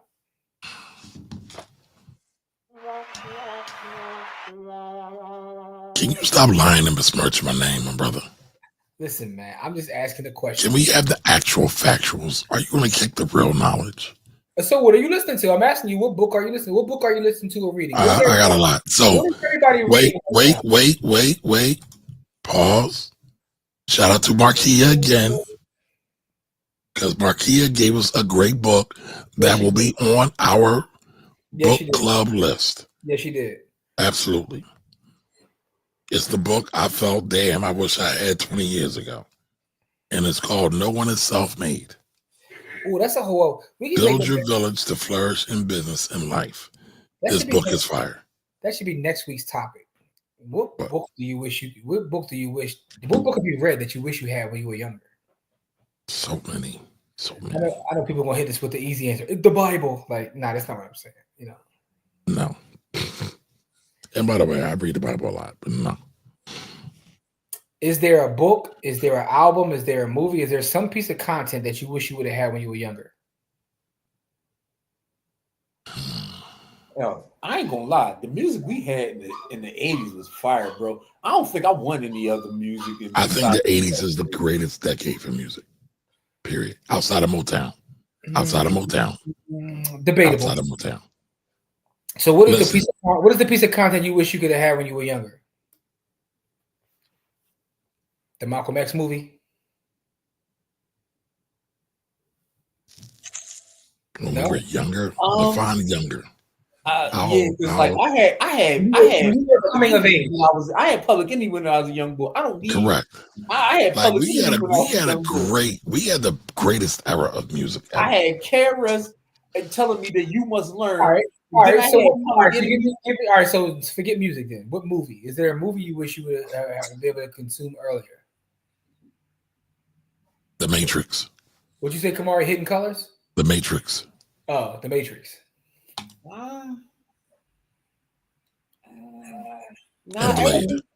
Everything came to me at about the right time, man. Because I saw. That's what she said. That's what she said. No, but I don't know, man. I can't really think about that right now. Booty Talk 52? All right, never mind. All right, she's definitely on the ratchet side of the game. Yeah. You get real talent like the 70s, but with more precise music production. 90s, I was thinking the 90s when you said the 80s, because the 90s was 80s was better than 90s, y'all. Y'all not doing the knowledge. I don't think so. I would argue that. That's- I don't care what you think. I care what the facts are. The facts say you got too many superstars culminating at the same time. Once in a lifetime generation. My two favorite albums In came the out in 80s. 1999. Well, two of my three favorite albums came out in 1999. Are you talking about just music across the board? Are you talking about hip hop? Are you talking about R&B? I'm talking about black music specifically. All right, because you're probably speaking about Mike and Prince, right? Luther. So I'll say Luther was cooking in the 90s though. Who? Luther was still cooking in the 90s. Luther was cooking in the 80s, beloved. Yeah, but he was more of an 80s artist than a 90s. No, but I said he was. I said still cooking in the 90s. His best. Yeah. He was at his zenith. His zenith. All I'm trying three to of use those central. I don't know about that because Luther's best album, arguably, is "The Power of Love." Arguably. And that What? What? arguably. I What? said arguably. No. I mean, he made so many great albums. First of all, I don't think Luther ever sang a song that he sang first. But like the song he had was a remake of another song. But And I mean, you know, he sang it so well that no one ever Sade? Man. Yeah. Listen, Luther was cooking on Power of Love. Don't hate Listen, it. I think the title track Power of Love didn't, and also my Jonah, you don't want to be a fool. Come on, never again. listen, Never Too Much, I think is one of the best written Oh no, songs. that song is phenomenal. I'm not gonna say And that's an 80s song. That's in the 80s. But I was thinking more about hip hop when you said that. I was thinking about the fact that I got. I'm talking about all of it. I mean, I got again, Illmatic, I got you Doggy got- Style, I you got got Ready Mike. to Die, I got the Chronic, I got all those things. you got the in the 90s. Gap Band. Oh, come on. Uncle The Charlie. 90s in hip Uncle hop, Charlie. huh? You got Run DMC. Come on. A lot of that stuff don't age well though. Go back and listen to Run DMC's first album. Go Age back Well. and listen to Illmatic. It sounds Go like back. No, but that's one joint, right? that is We're art. talking about an era. Listen, Go you back got- to you got- LL's. the Go back 90s to had LL's Bigger and Deffer. Rakim. Listen, the 90s had Rakim. The 80s had Rakim. Rakim Yeah. it was best in 87. That was his best work. We can argue go, about that. Go ahead, go off. We can argue about that. I got reasonable came doubt. out in the 80s. Reasonable doubt. I got As Dark and Hell is Hot. I got Illmatic. I got the Chronic. I got Doggy Style. I got Hell on Earth. Black I got on both sides. You I got got Infamous. I got Black on Both Sides. What are you talking about? Yeah, Then the R&B, 90s Really? Is that what you 90s want to do? R&B. 90s Is that what R&B you is wanna greater do? than the 80s R&B. That's absolutely a falsehood. All Listen, lies. listen, man. I got. What's Public Enemy's greatest album? Takes It a takes Nation a a Million. Nation a Million to hold us back. When was that done? 80s. You're talking about one 88. group. 87. What's Mobb 87, Deep's greatest 88. album? That doesn't matter. Why does it doesn't matter? I will argue that Nas, Illmatic, Public Enemies, It Takes a Nation, probably the two greatest hip hop albums ever. I will argue with you on that because if Lauryn Hill is put in there, then I think Lauryn Hill's album is the greatest hip hop album of all time. What? I'm not gonna argue that. He has an argument with that. I mean, it's dope, and I know No, I'm not. But also, and for the record, It's a masterpiece, bro. But That also- album is an absolute masterpiece. Also, right, America's Most Wanted is the 90s. Also, Low End Theory is in the 90s. The Tribe Called Run is in the 90s. Like the whole native tongue is the 90s. no, it's like- not. No, it's not. No, the apex. No, of native it's tongue is not. in the 90s. The native tongue started in the 80s. It did. When But- is No, Jungle I Brothers? said When is at Jungle their Brothers' apex. first album? I said Come on. Like I'm about a 81, young boy, 82. y'all. Again. I'm about a young You're boy, not y'all. listening to me. You're not listening to me. You acting like a Yakubian. I said the apex Whoa. is in the 90s.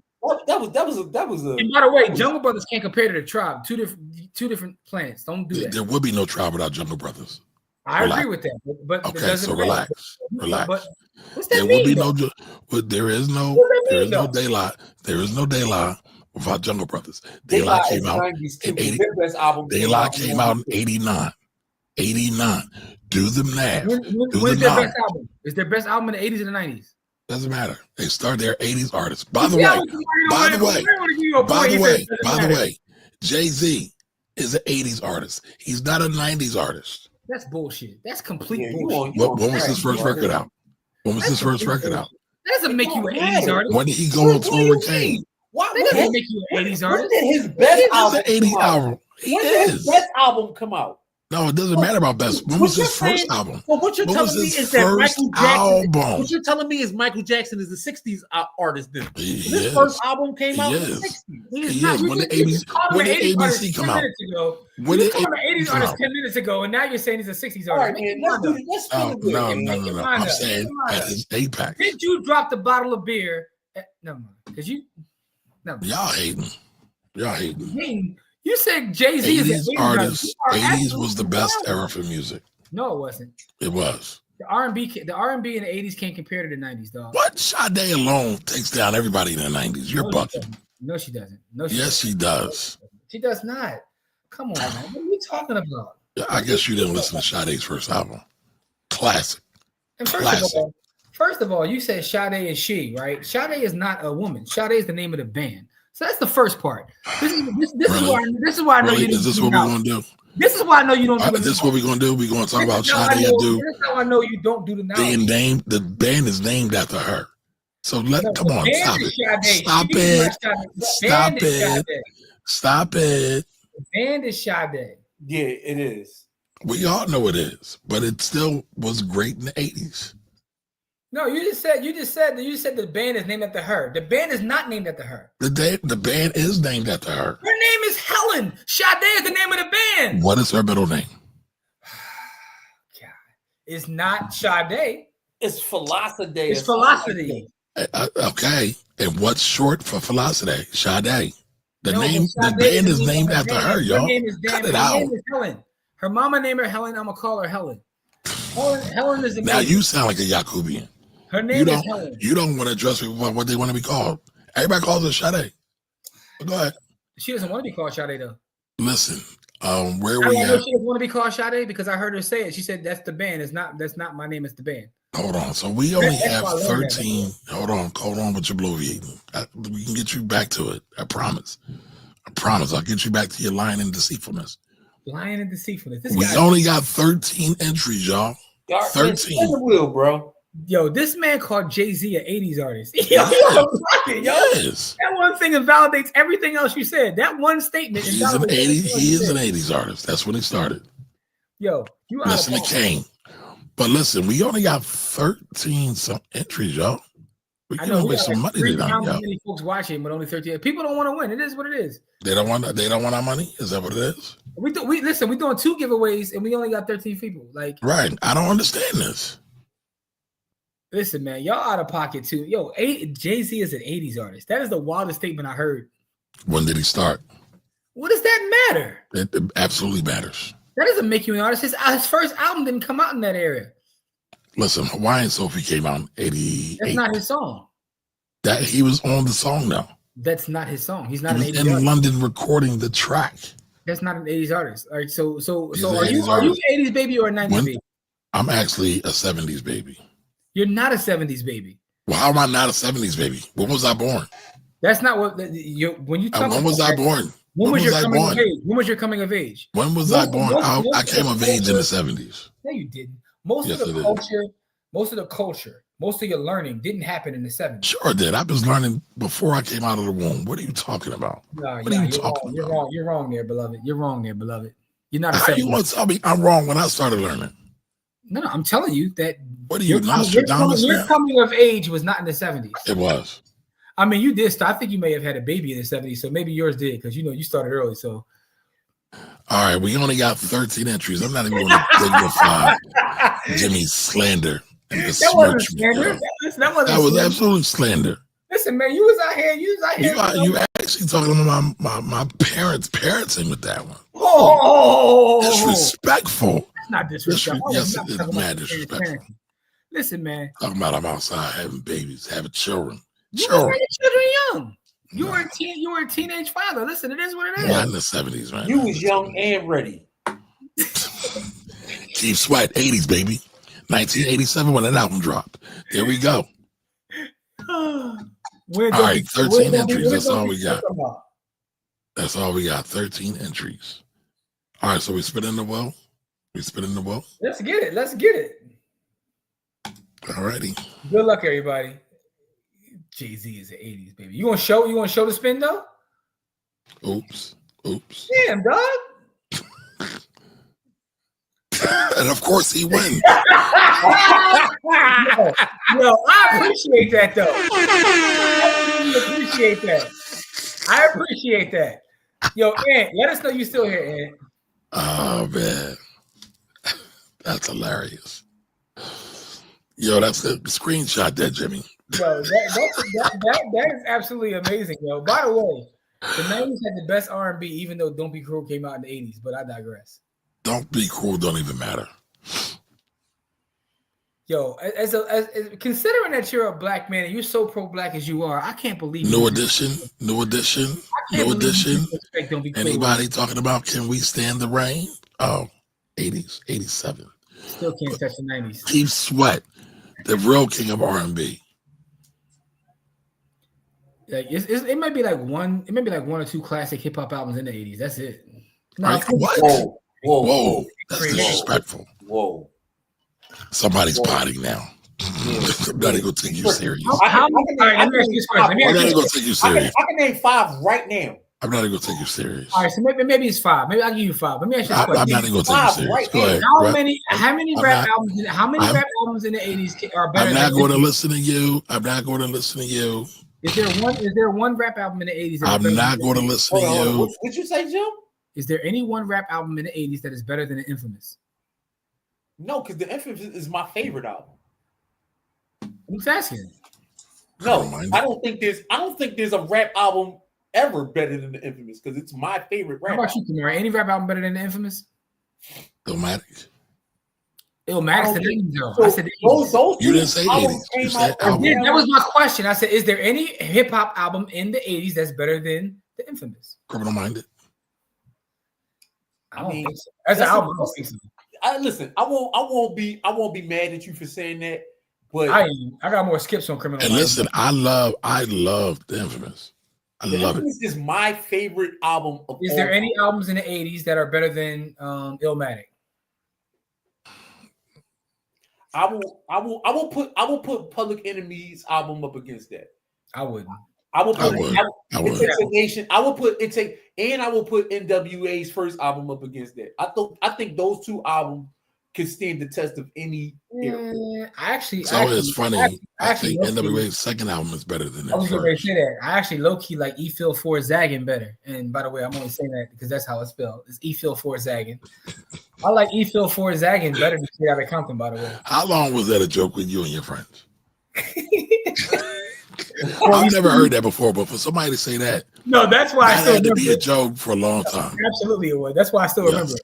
That's why I still remember it. Listen, It Takes a Nation. Fear of a Black Planet, I think it was 90 or 91, something like that. By the way, Dre, I'm gonna put Kamari out there because Kamari told me that Blackstreet is trash. So I'm putting him out there because he said that. Yeah, you want Listen, Guy is better than Blackstreet. I think that might be be the most disrespectful thing I've ever heard. Guy is better than Blackstreet. But hold on, because we do got to give Dre some props right here. That group right there, intro, if their singer didn't die, probably would have been better than Jodeci, Drew Hill, and many, many others. That is an absolute lie. What? That's a lie. What? And by the way, I love intro. Pause. You can love them, man. Oh, the DLC's album was fire. It was. It was. It's getting funky. It's getting funky. Ooh. And that was 88, 89, I think. It was 88. Yeah. Yo, because that's the golden era. That's the start of the golden era of hip hop. Kick it. Yeah, man. Whirlwind Pyramid. That was my joint. Like, yeah, that album was crazy. All right, so we got one. We got one, right? We got to do another one. This is why Kamari just be saying stuff in his BS. He said if Intro's lead singer don't die, they become bigger than all the rest of them, right? Well, no, there's some other things because they kind of semi broke up, but I feel they had more talent. They released the album. They released the album in like 92, 93. Boy didn't die till 10 years later. They released 2 albums. They released 2 albums, and It's that's what I more said. than They kind of. that. Intro has more albums than that. Are you going to keep talking, or can I finish, please? No, you were cutting me off. You didn't let me finish. No. Actually, you're cutting me off. No, Go you cut ahead. me off. I yield the floor. Thank you, because you didn't let me finish. I said that they released an album in the early 90s, right? And their group was around for over a decade before he died. So how I are just they said they broke up. I just said they broke up. Also, you also said I had the floor, and you keep cutting me off. Yeah, fuck your floor. All right, cool. All right, you're the president, so I'm going to just chill. Go ahead, president. What? Y'all wow. You're the president. Y'all are chirping. Hey, as an aside, too, though, they dropped the album in 93, 94, and 96. So how are they going to be better than Dru Hill and all them when the other 2 albums were all absolute garbage? Dru Hill doesn't have an album better than Intro's first album. Yes, they do. You are absolutely out of control. You are Dru Hill only has 2 good songs. You are malfeasant. Dru Hill only has 2 good songs. First of all, Dru Hill's first 2 albums. Dru Hill's first 2 albums are better than Enter the Dru, right? And then the album actually called Dru Hill are better. Where Marquis at, man? I need Marquis. She's from Baltimore, so she got to agree with me. You are bugging. The Biz Mark is going off. The Biz, man. I told you. Wait a minute. So you talking about? So you didn't like Big Daddy Kane's first album? You didn't like Rakim's first album? You didn't like Public Enemy's first album? You are doing what the. I'm asking the question. Can you answer it or not, sir? No, because what you're doing is what the. I asked the question. Can you answer it or not? Oh, right. There we go. Strictly business. Oh my God. I mean, you can't do that and call him EPMS though. You can't what we doing. You can't call my brother EPMS. But what you're doing is this. I'm just asking questions that you want to answer. But okay. Because I said the 90s is better, did not mean that I don't like anything from the 80s. Like, what are we doing here? The 80s was better, but okay, go off. It was absolutely not. It was absolutely not better. There's absolutely better. It did not have Mobb Deep, Nas. The 90s didn't have Angela. The Locks. What are we talking about? Come on, man. Hey, Anthony, I got your email. I got you, but let me see. The Ant sent his actual his lightning. I did see your email come through. Let's see if he sent it and did it the proper way. Nate's buddy stand the test of time. Oh Lord. Yes, he did. Yes, you did, Anthony. I appreciate that. Once we get off here, your Bitcoin will be on the way. Oh, the Ghetto Boys, not to mention Scarface's single album, the first album, Mr. Scarface, come walking down the block. Oh, I might listen to the album more than Infamous. First of all, the best Ghetto Boys album came out in 1991, and it's called "We Can't Be Stopped," with the iconic visual of Bushwick Bill on the hospital bed. That had all the slaps. Okay, but I'm not talking about that. I'm talking about Scarface's first album. Stop it. Okay, I'm not a Dru Hill fan. I'm sorry, y'all. I'm just not. They got 2 songs to me.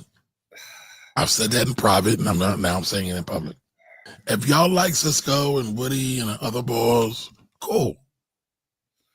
Scarface's greatest album, The World Is Yours, or The Diary, depending upon who you ask. No, the first one is the greatest album. That was also the 90s. That was the 90s. Okay, I will give you that. I will give you that one. You have no choice but to give it to me. It's a fact. I'm giving you an objective fact. It's not an opinion. Here we go with this bullshit. Anyway, man, let's get to giving this away, man. Cause you were out of pocket. You called Jay-Z an 80s artist, so that's disrespectful, yo. You Ghost Stetzer. Oh man, classic, like generational level classics. Still not better than the 90s. The 90s got too many 5 mic albums. Too many 5 mic albums. Kamari liked it when people used to rap. Yeah, you like that kind of stuff, man. I like real rap. Listen, Melly Mel is a great rapper. Whoa, that's not Slick Rick album may sound like no hibbity hop. But it wasn't 80s album. The life and times is, come on, man. Wait a minute, where'd it go? Name one Slick Rick song that's not on that album. Matter of fact, most people can't name. Wait a minute, where did this? There was a Slick Rick. You said what? Where'd it go? What happened? No, I thought there was a Slick Rick comment. But all right, we're going to do this. We got 12 entries. Yeah, spin it again, man. And then we'll get back to Jimmy bloviating. Hold on. By the way, Joe Lavert's first album came out in the 90s, but I digress. As a solo artist, Joe Lavert's first album. I don't think that's... Yeah, but Levert was in the 80s. So what are we talking about? Gerald Levert's first album came out in the 90s.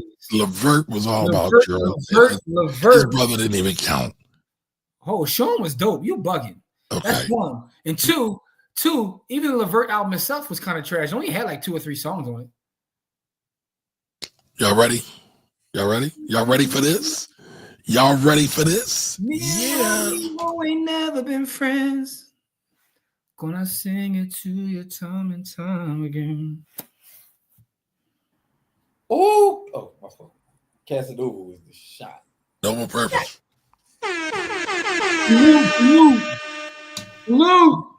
Winner, chicken dinner. Let's go. Congratulations. Ever since Noble sent me the message and said he never wins, he's won multiple times. He put that energy out there, man. He put the energy out there, man. Kamar, you out of pocket though. You wild disrespectful. You ended tonight just being disrespectful, man. And with that being said, man, we got to get out of here, man. Noble, shoot me the email. Send me your Lightning address. If you don't know how to do it, shoot me the email. I'll explain how to do it. But, go to Bitcoin on Cash App, hit receive, tap the QR code, hit the Lightning address, email it over to blackwealthrebels@gmail.com, and you will get the chicken. It's really that simple. Listen, everybody there, we appreciate you guys. We love you guys. We've been on here for a couple hours because, we kind of missed you. This has been fun. You know what I'm saying? See y'all Sunday, man. Pull up Sunday, early Sunday morning. Send it 10 a.m. I mean, easy like Sunday morning. Lionel Richie. You know what I'm saying? I'll be going back, even before then. Because that was the 70s. But, that was the Commodores, by the way. But yes, go ahead. Yes, it was. But yes, you it was. said Lionel Richie. But go ahead. I mean, he wasn't the lead singer. See what I mean? So a minute ago, when we talked about Levert, though, you wanted to be one way, but it's the other way. And that's your problem. Okay, Marlo. You didn't even get out of here. Marlo. We love y'all. That's your problem right there, man. Peace, man. God bless and good night. Stay great, y'all.